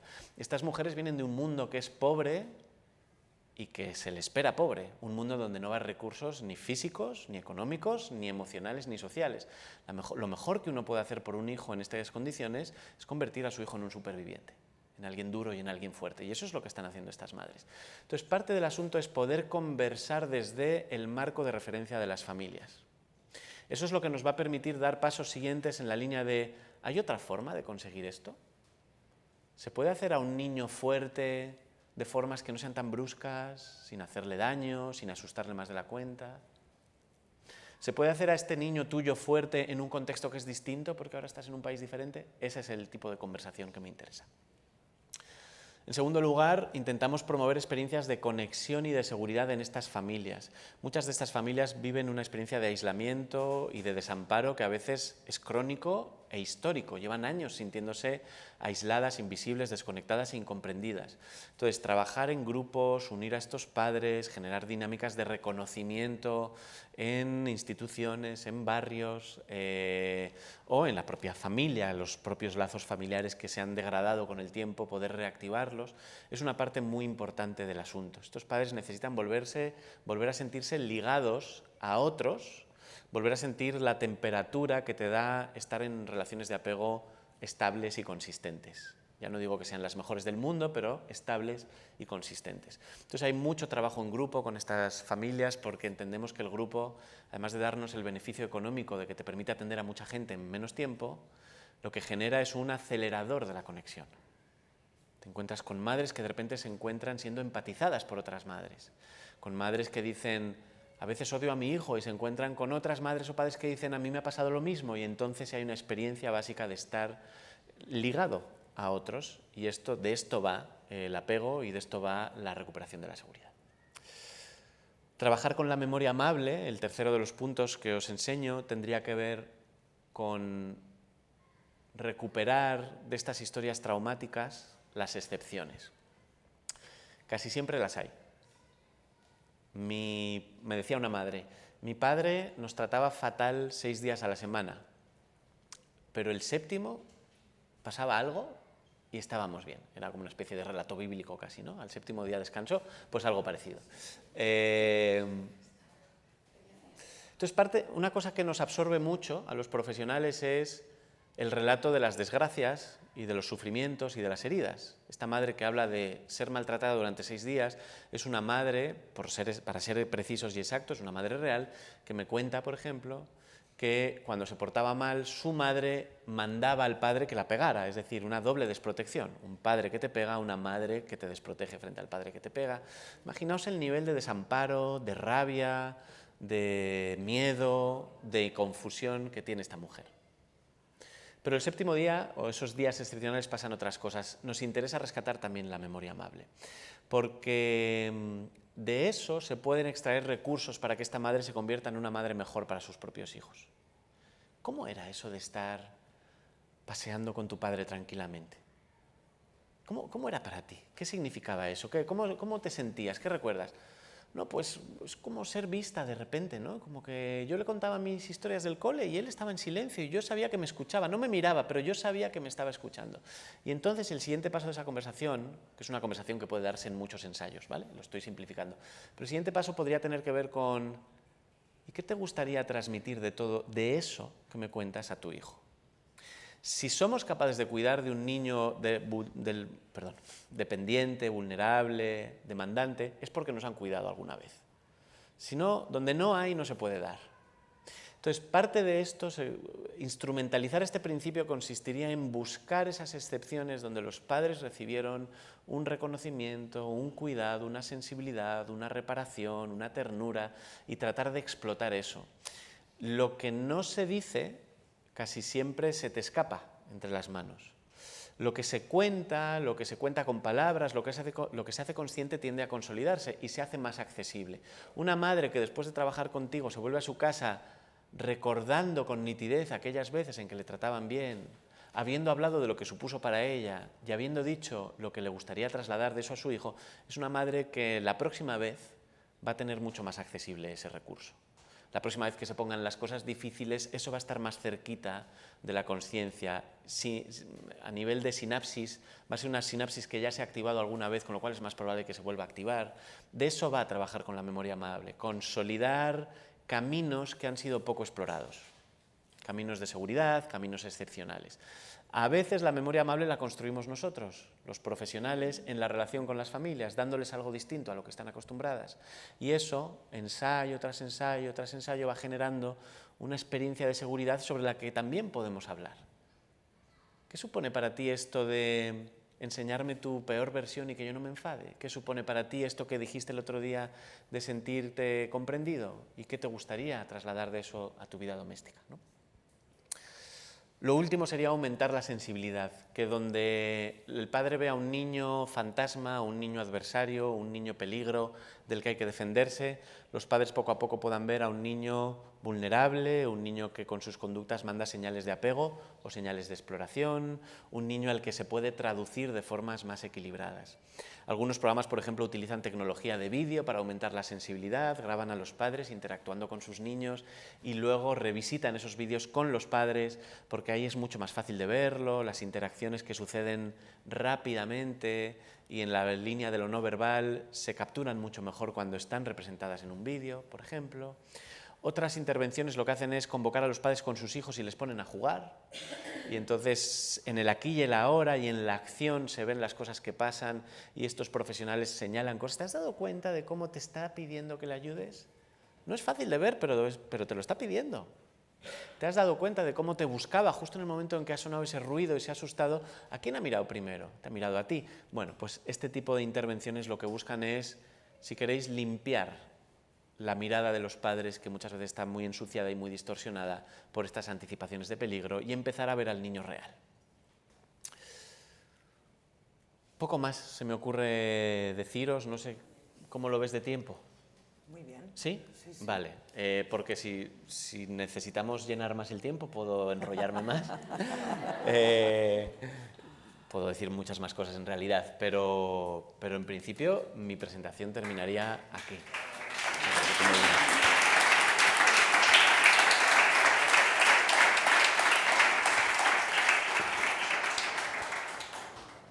Muchas gracias. Bueno, pues ara seria el torn de les preguntes. A veure qui s'atreveix a fer la primera pregunta. Vinga, li passaré el micròfon. Així ens senten també els que estan...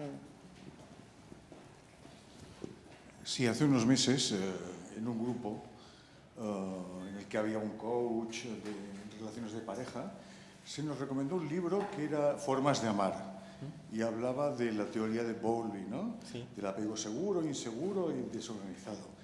Y pensé, bueno, y lo leí, y súper interesante. Y es más, yo veía mi tipo de apego comparado con el de otros compañeros y pensé, ostras, cómo nos marca, ¿no? La lectura que hemos hecho de cómo nos han cuidado, si nos han amado, si no nos han amado, y si no te das cuenta, estás toda la vida en bucle, ¿no? Y bueno, yo agradecí, me parece que tengo el seguro, y lo agradecí mucho, ¿no? Pero que de esto no se habla mucho, te enteras, bueno, yo me enteré por suerte, ¿no? Y hay mucha gente que va de fracaso emocional en fracaso emocional. Bueno, quizás, claro, lógicamente no van a un terapeuta, etcétera.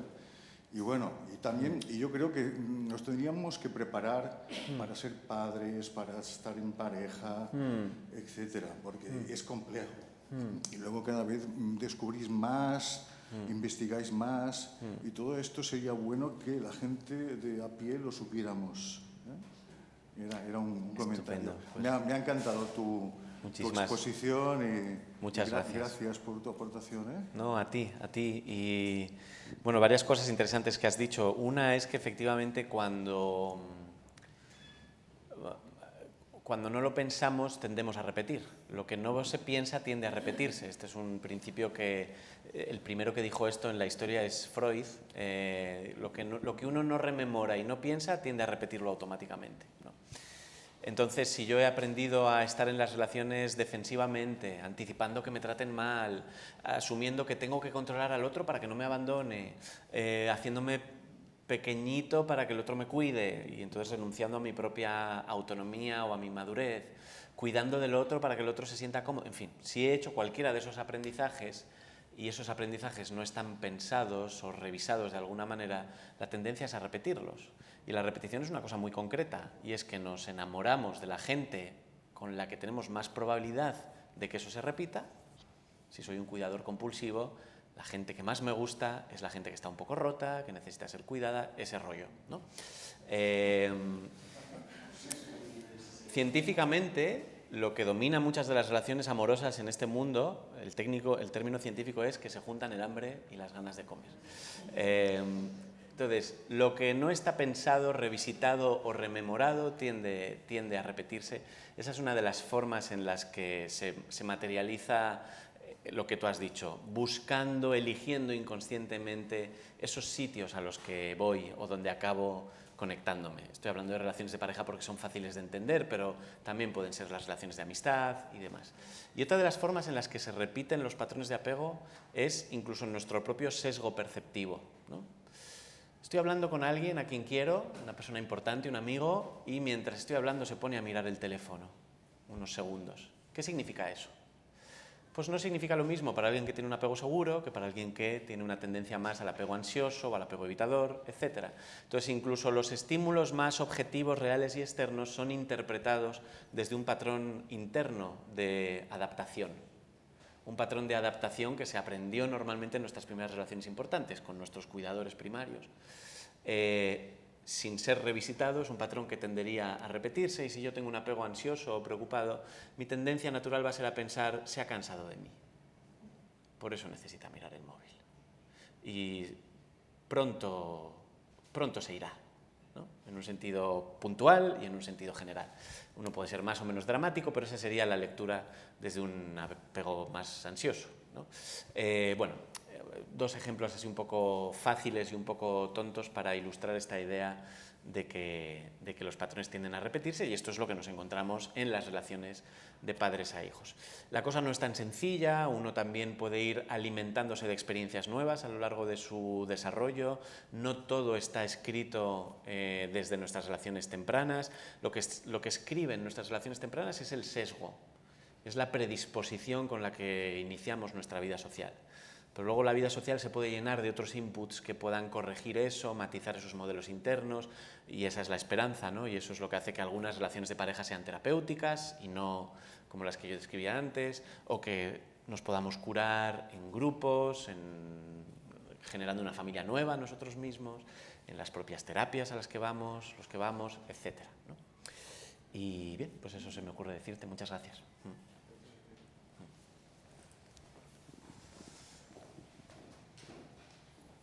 Sí, muchas gracias. Tengo pues pensamientos que me acuerdo, por ejemplo, hace 40 años la forma de criar a los hijos era muy diferente ahora.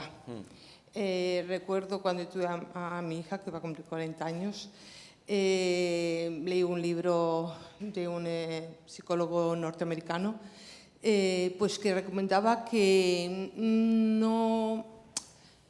no fueras a la habitación de tu bebé si estaba llorando, que dejaras pasar pues 15 minutos porque si no lo ibas a malcriar. Yo me acuerdo, y eso eran las recomendaciones.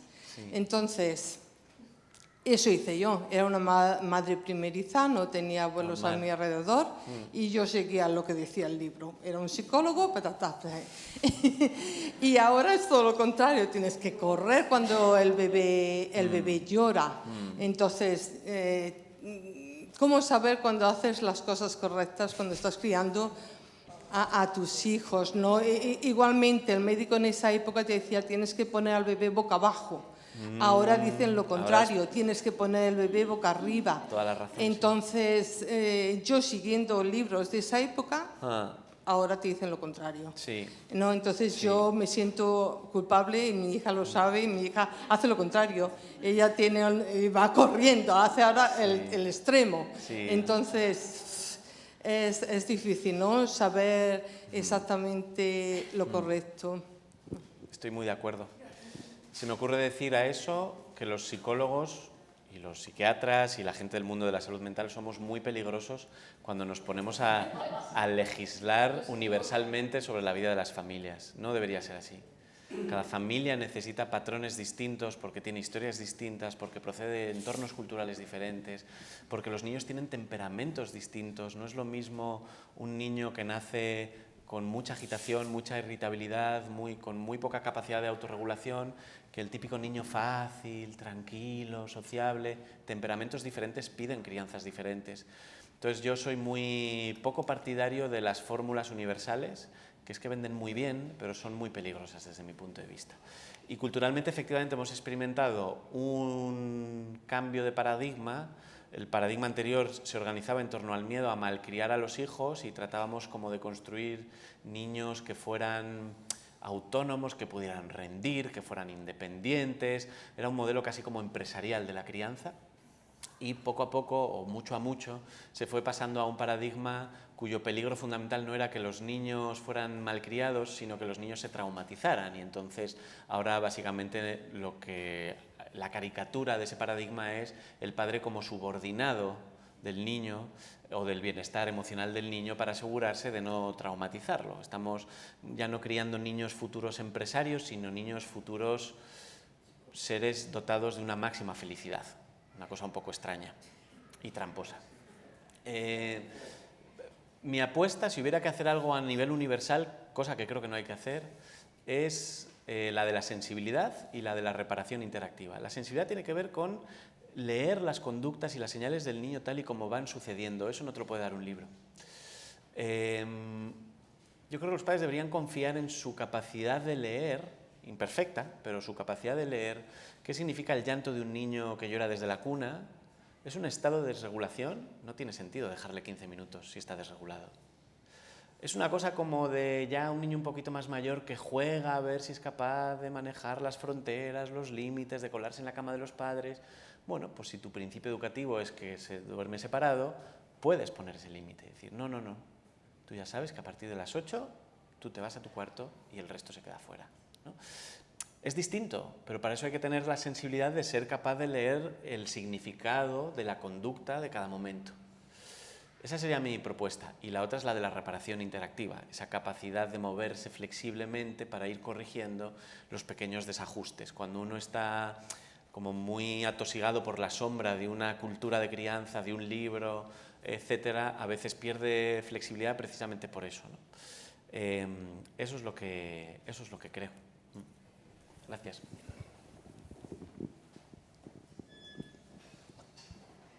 Hola, felicidades por tu exposición. Gracias. Ha habido un aspecto de lo que has comentado que me ha llamado mucho la atención. Yo no soy padre, con lo cual, pues, el tema de la infancia, pues, me viene un poco más por haber sido hijo que por ser padre, ¿no? Pero me ha llamado mucho la atención esa exposición que has hecho de las personas que tienen, que identifican el apego como un peligro.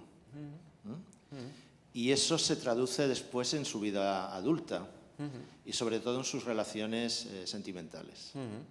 Yo conozco un caso, porque es un caso personal, de una persona que tenía un padre en su infancia ausente y promiscuo, lo cual creaba muchas tensiones en su familia. Una madre autoritaria y endurecida que se distanciaba mucho de los hijos porque estaba muy concentrada con el tema del padre. Entonces esta chica, cuando fue mi pareja, era muy reacia a, digamos, a exponer elementos sentimentales. Y yo, afortunadamente, que soy aficionado a la psicología, no lo soy, no he estudiado, detecté que en los momentos, a medida que la relación progresaba y ella se sentía más, digamos, vinculada a mí, más apegada, las reacciones eran peores. Hasta que llegó un momento, pues, que evidentemente tuve que dejarlo. Sí, es una buenísima descripción. Quisiera saber, por lo que veo, tú trabajas con familias, con madres, con hijos, pero si alguna vez a lo largo de tu trayectoria te has encontrado, digamos, con personas adultas que no pueden tener una relación sentimental normal, y lo peor de todo, los supervivientes de esa relación, porque estar con una persona así te marca. Sí, sí, te y no para bien, precisamente. Es una descripción muy, muy lúcida de esta fórmula que yo he puesto sobre la mesa, el apego como peligroso para las relaciones adultas, porque yo lo he centrado mucho en los niños, ¿no? Pero la condena en la que están atrapados muchas de estas personas que vienen de historias traumáticas como la que tú has descrito, una madre emocionalmente ausente, absorbida por su conflicto, un padre física y emocionalmente ausente en este caso, son personas que tienen hambre de la conexión emocional, hambre del apego porque no fue cubierto, y una necesidad no cubierta es algo que busca satisfacerse y compensarse, pero al mismo tiempo, cuando eso empieza a llegar, aparece la sensación de esto es muy peligroso. Es una especie de contradicción en la que están atrapadas. Por eso hablamos de apego desorganizado también, porque hay una desorganización en términos de quiero acercarme, quiero estar cerca, quiero entregarme, quiero conocer, quiero intimar, pero cuando eso se confirma como una posibilidad, necesito protegerme de esto, volviéndome agresivo, encapsulándome, boicoteando la relación, desafiando, provocando, generando situaciones más o menos anómalas, más o menos distorsionadas que me defienden contra la vulnerabilidad, porque cuando la vulnerabilidad aparece, se enciende ese aprendizaje, y es que ser vulnerable con otros es muy peligroso, ¿no? Así que nada, lo primero, agradecerte la descripción porque ilustra muy bien esta lógica que hace que las personas estén como, algunas personas entren en las relaciones como un péndulo que se acerca y se aleja, y se acerca y se aleja, y en esas relaciones normalmente las parejas, los amigos o los familiares tienden a sentirse ellos mismos muy desorganizados, muy confusos y muy rotos en esa especie de montaña rusa. A veces lo único que ayuda a reorganizar a estas personas es la relación terapéutica con un profesional que conoce esto y que sabe que esto es parte del plan. El paciente busca vincularse a su terapeuta y justo cuando el vínculo empieza a funcionar, el paciente desafía a su terapeuta.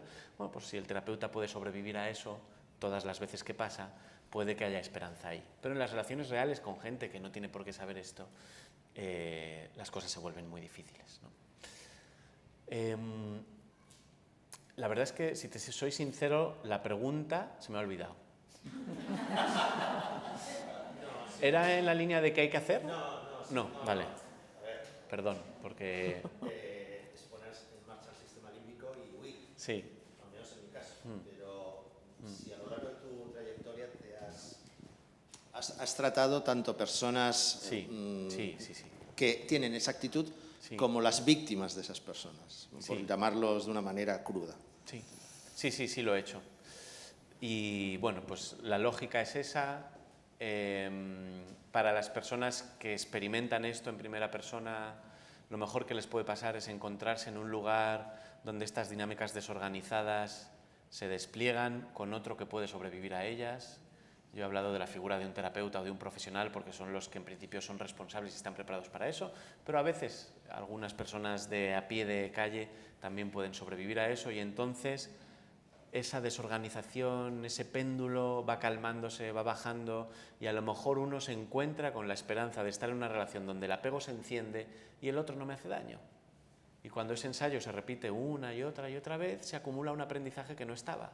Una vía sináptica que no se había encendido nunca y que cuando la enciendes muchas veces se vuelve más potente, más poderosa, ¿no? Una especie de músculo que empieza a estar entrenado. Y hay supervivientes de eso y personas que a veces, muy confundidas por esa desorganización, pueden autoatribuirse algún tipo de culpa o de limitación, pueden sentirse muy dañadas o pueden ir hacia sus siguientes relaciones con mucho miedo y mucha fragilidad, y también para ellos hay cosas que se pueden hacer, y la esperanza muchas veces derivada simplemente de entender que el problema era un fantasma que estaba dentro del otro y no algo que estaba en la realidad, ¿no? Más o menos.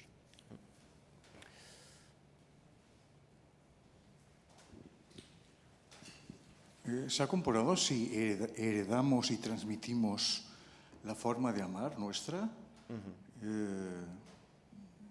Por ejemplo, la gente que no ha sido, no se siente, bueno, la gente que tiene un apego inseguro lo transmite a sus hijos y aparte, bueno, de que las parejas que va teniendo, pues bueno, lo van experimentando. Bueno, y ya sé, supongo que con terapia todo esto se soluciona, ¿no? O se puede minimizar, ¿no? Vale, era un poco, si podías hablar un poquito de esto. Sí, claro. Gracias. Me gusta porque me permite dar un par de datos que yo creo son importantes. Cuando hacemos estudios retrospectivos de padres que hacen daño a sus hijos, casi siempre, casi el 100% de esos padres fueron víctimas de daños ellos mismos. Entonces esto nos hace pensar que si alguien ha sido dañado en la infancia va a dañar a los niños de los que se va a encargar. Pero esos son estudios retrospectivos. Cuando los hacemos prospectivamente, es decir, cuando seguimos a las personas que han sido maltratadas a lo largo de sus años de desarrollo y se vuelven adultos y se vuelven padres, nos encontramos que en torno al 30% repiten el trauma. 40% en algunos estudios, un poco más en algunos otros, pero en los estudios prospectivos, cuando coges a la totalidad de la gente traumatizada, descubres que no todos traumatizan a sus hijos. Y esto es un dato súper importante. Y esto significa que los mecanismos que yo he traído hoy aquí, esos mecanismos de reexperimentación postraumática, de distorsión, de las interpretaciones, de padres que se defienden y hacen daño a sus hijos, esos mecanismos se producen en un porcentaje muy importante de las familias, pero no en todas. La historia no es una condena escrita sobre piedra. La historia genera una serie de sesgos y de vulnerabilidades que necesitamos reconocer, cuidar, social, institucionalmente, políticamente y terapéuticamente, pero no es una condena. ¿Qué pasa con esos 70, 60, 50% de los padres que no hacen daño a sus hijos a pesar de haber sido ellos descuidados o dañados? ¿Qué ha pasado ahí dentro, ¿no? Eso podría ser una charla sobre la resiliencia, pero en principio creo que pasan varias cosas, o dos cosas muy importantes.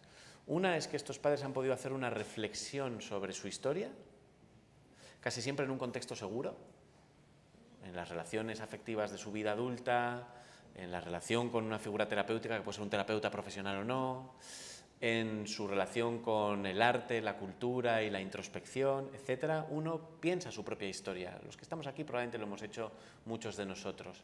Y cuando uno piensa su propia historia y descubre sus vulnerabilidades, ojo que a mí esto me hace saltar. Ojo que a mí me da mucho miedo que me abandonen.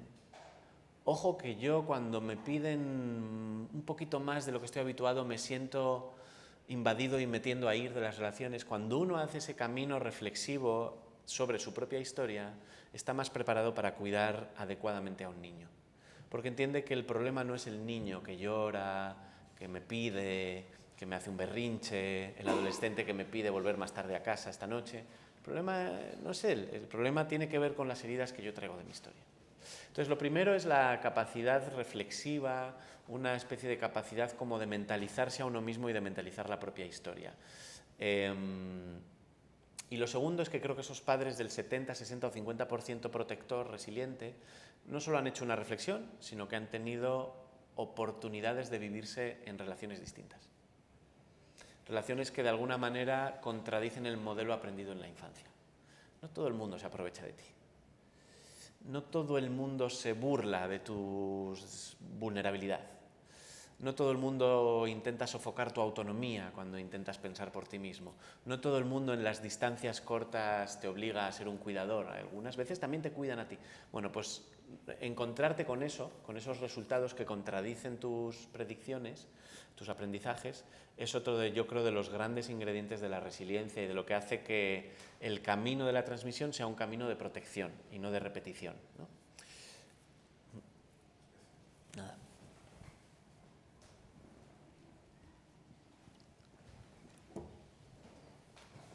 Buenas tardes.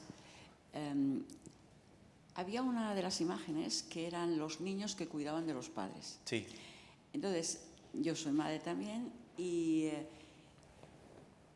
personalmente de hace años conozco a dos amigas que divorciadas, o sea, estaban solas ella criando a los hijos y eran unas madres que cuando tenían algún problema lo hablaban con los hijos. Y yo siempre les decía, pero no agobies a tu hijo con este problema, porque a lo mejor los niños tenían 13, 14 años. Pero el resultado era que mis hijos no es que pasaran de mí, pero iban a su bola, y en cambio los hijos de estas mujeres, de estas amigas, estaban pendientes de la madre con un cariño. Digo, jolín, yo no me estoy equivocando.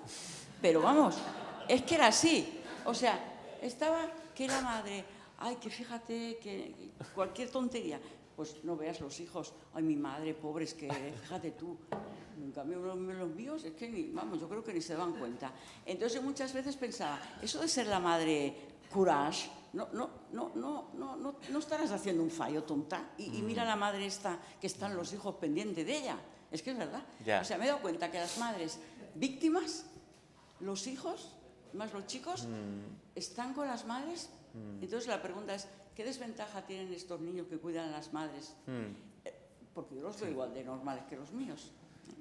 Gracias. Claro, muchas veces las desventajas son sutiles o invisibles, incluso invisibles para la propia persona que ha hecho estos caminos de adaptación.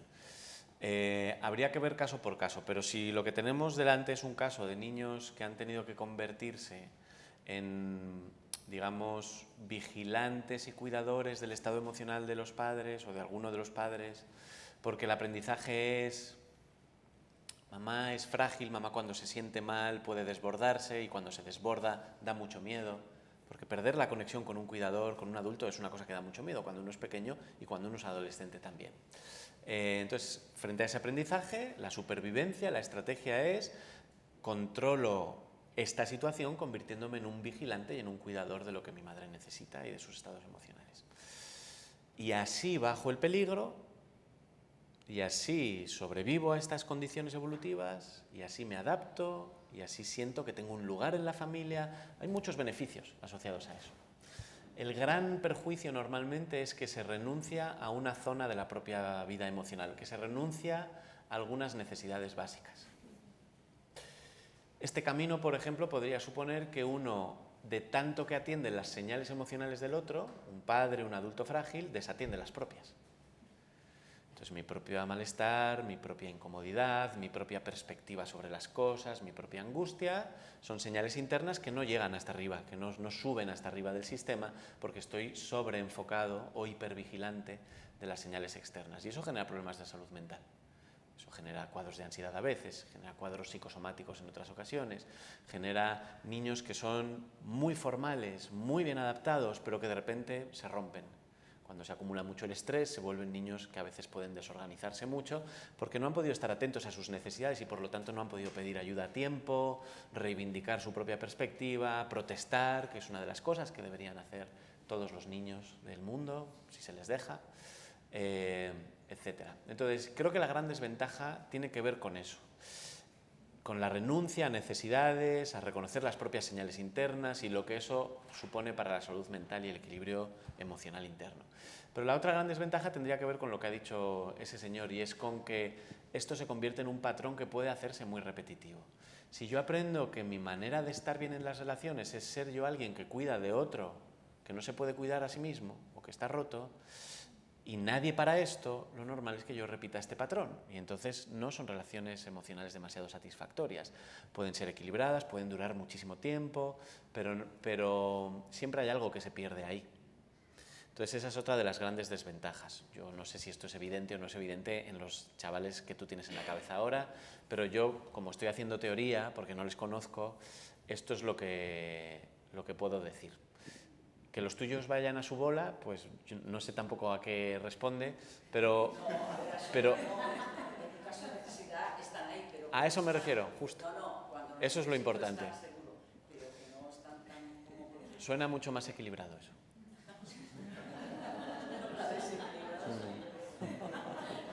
Suena equilibrado eso. O sea, como que un adolescente que está preocupándose del desarrollo de su propia identidad, de explorar el entorno, de probar habilidades nuevas, está haciendo lo que tiene que hacer, pero aún así hay un canal abierto para cuando haga falta volver a casa, ¿no?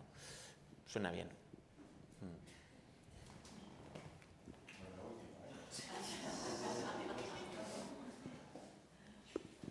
Bueno, yo también quiero sumarme a tu excelente exposición para la comprensión, ¿no?, de este fenómeno relacional a veces que hace tanto daño, ¿no? Yo te quería preguntar sobre, un poco apelando a los contextos, ¿no?, también, es decir, cuando la familia o los padres cuidadores, ¿no?, fallan, ¿no?, o están en una posición de desatención, pensaba, ¿no?, en el papel de los profesionales, de los educadores, educadoras, del contexto de la escuela, del contexto, ¿no?, de todos los contextos bien tratantes que pueden ayudar o favorecer que ese niño o esa niña tenga experiencias relacionales alternativas, ¿no?, a la de esos cuidadores, ¿no? Quisiera preguntarte sobre esa experiencia, si tienes, ¿no?, que puede ser más reparadora o compensatoria, y de alguna forma también apelándonos, ¿no?, a los contextos a los que estamos todos inmersos, ¿no?, donde vemos niños y niñas desatendidos o no bien tratados, pero que tenemos esos mitos, ¿no?, de que cada familia pues hace lo que cree mejor para su hijo, que ¿no?, esa sociedad tan individualizada, ¿no?, o tan cuestionadora o tan señaladora, pero tampoco cooperadora, ¿no?, y tampoco facilitadora, ¿no?, de apoyo, muchas veces pues a esas madres tan solas, ¿no? Sí. ¿Cómo es tu experiencia o tu opinión sobre esos contextos a los que yo creo que estamos todos llamados, ¿no? Sí. Pues muy diversa y probablemente difícil de resumir en el tiempo que nos queda, pero varias cosas que se me ocurre decir que pueden ser interesantes. Una de ellas es que acompañar a familias vulnerables, multiestresadas, traumatizadas o dañadas de alguna manera en contextos institucionales que pueden ir desde los colegios hasta los centros de atención primaria, pasando por los servicios sociales y todos los otros contextos que se os puedan ocurrir, es un ejercicio de estrés también para los profesionales, porque es ser testigo de familias que están a veces muy desreguladas, es ser testigo de familias que no siempre se adhieren a los tratamientos que les ofrecemos, entran, salen, desaparecen, es ser testigo de padres que no tratan como creemos que deberían tratar a sus hijos. Es un trabajo de riesgo, el de la persona, el del agente de protección infantil o el del educador que se mueve en este tipo de territorios. Y a nosotros, como profesionales, nos pasa lo mismo que a los padres y que a los niños. Frente al peligro, nuestro sistema tiende a apagar la reflexión y a activar protocolos defensivos. Entonces, hemos visto, algunos de los que estamos aquí, muchas veces cómo frente a las familias dañadas, vulnerables y multiestresadas, los profesionales son críticos, son castigadores, los profesionales desconectan defensivamente, las instituciones se organizan punitivamente en torno a estas familias, se pierde la mentalización hacia estos padres o hacia los adolescentes, etc. Esa es la primera reflexión que se me ocurre decir, y es que muchos profesionales, atendiendo a las personas que sufren, se sienten ellos mismos en peligro. El peligro de no hacerlo bien, el peligro de la fatiga, el peligro de la sobrecarga asistencial, el peligro de fracasar, etc. Y nuestro cerebro frente al peligro hace esto que yo he descrito. Con lo cual, lo que se genera es una especie de confirmación para estas familias de que no hay esperanza, porque allí donde voy, el trabajador social no me mira, el profe me trata mal, el director del colegio me corrige, el de arriba no me entiende y el de abajo me dice que muy mal. O me separan de mi niño y no me dan opciones para intentar entender qué ha pasado, por ejemplo. Mi primera reflexión es esa, y eso en un sentido muy práctico significaría también que deberíamos intentar, y esto yo no lo sé hacer, no sé cómo se haría, pero creo que deberíamos generar políticas y formas de funcionar que protejan más a los profesionales, que les permitan mantener su capacidad de mentalización más intacta porque ellos mismos se sienten seguros en las instituciones a las que pertenecen, con supervisión, con agendas no sobrecargadas en la medida de lo posible, con formación continua, bien hecha, digamos, y que eso permita a estos profesionales, frente al estrés y el peligro de ser testigos de las familias dañadas, no perder sus capacidades de cuidar. Esa es la primera cosa que se me ocurre. Y la otra es que, por lo mismo, una institución, la que sea, que a pesar del estrés, los desafíos y las dificultades, mantiene su capacidad de funcionar como una figura de apego, un cole que respeta, que entiende y que reconoce, una profe que regula mis emociones difíciles como madre soltera y que me entiende y que me dice, tiene que ser muy cansado, ¿no? En vez de corregirme, me ayuda. Un trabajador social que intenta ayudarme a ver las cosas que hago bien, no solo las que hago mal, y así un largo etcétera, pueden generar movimientos internos en las familias hacia la reparación también. Yo de eso tengo la experiencia directa de haber intervenido con madres y con padres que estaban sufriendo mucho, que estaban haciendo sufrir a sus hijos y que, sin convertirse en los padres del anuncio de biberones que vemos en la televisión, se convierten en padres más disponibles y más regulados ellos mismos, ¿no? Y casi siempre tiene que ver con ofrecerles experiencias parecidas a lo que sería una experiencia de apego segura. Las instituciones y los grupos tienen mucho que hacer ahí, yo creo, más incluso que los individuos sueltos. Nos quedan 5 minutos. Venga, la última pregunta. No, que yo creo que todo lo que se ha hablado aquí y tal, en el fondo, es que no sabemos amar ni ser amados de una manera saludable, ¿eh? Y el sistema, el mundo, no te ayuda, no te enseña, ¿eh? Bueno, tienes que tú preocuparte leyendo libros de psicología o haciéndote psicólogo o psiquiatra o oyendo a terapia, ¿no? Pero que yo creo que esto de amar y ser amado de una manera saludable, pues no lo tenemos claro, el concepto y cómo se hace, etcétera, ¿no? Y era pues si querías comentar algo sobre este tema.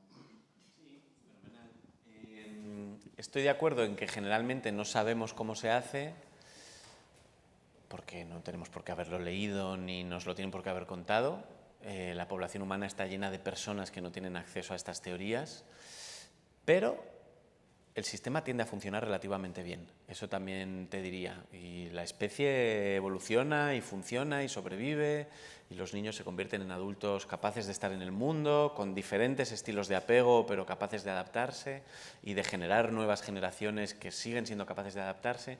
Entonces, mi visión es optimista, cautelosa, pero optimista. Creo que como especie funcionamos, incluso aunque no sepamos las teorías. Creo que los padres que no lo hacen del todo bien, muchas veces no lo hacen del todo bien porque preparan a sus hijos para funcionar frente a ese entorno. Y en ese sentido, eso habla de nuestras capacidades adaptativas como especie también. Así que en la teoría no sabemos cómo amar, pero creo que en el propio funcionamiento del sistema, cuando lo dejas a su libre albedrío en un contexto suficientemente seguro, funciona. En guerra, en pobreza extrema, en victimizaciones fuertes, ahí es cuando deja de funcionar. Y aquí hemos hablado de eso, pero eso no tiene por qué representar a la gran mayoría de los padres y de las madres del mundo. O sea que yo creo que, en principio, desde esa imperfección que nos caracteriza y imperfección acompañada de flexibilidad, en general, los niños crecen en manos que les cuidan y que les protegen, de maneras distintas, pero suficientes, en principio. Esa es mi visión. A ti. ya estaría, ya estamos al límite del tiempo. Muchas gracias a todos los que estáis aquí, los que nos estáis viendo desde casa. Y bueno, una vez más, muchas gracias, ti, Carlos, Esther, porque bueno, hemos hablado del daño que nos puede ocasionar la crianza, ¿no? El que podemos ocasionar a nuestros hijos, pero también de las formas de repararlo. Y entonces eso es muy importante porque, como decía él, no sabemos de esto, no se habla, pero hoy lo hemos hablado, ¿no? Y esto, bueno, pues hablarlo y volverlo a hablar hace que también pues la gente lo conozca y que personas que están sufriendo, ¿no? Pues puedan encontrar la explicación o hacer el clic suficiente para buscar la ayuda que les pueda ayudar a reparar y también al mismo tiempo ayudar a reparar a su entorno y poder ser más adaptativo. Y bueno, pues nada, muchas gracias a todos por venir y nos vemos a la próxima. Venga.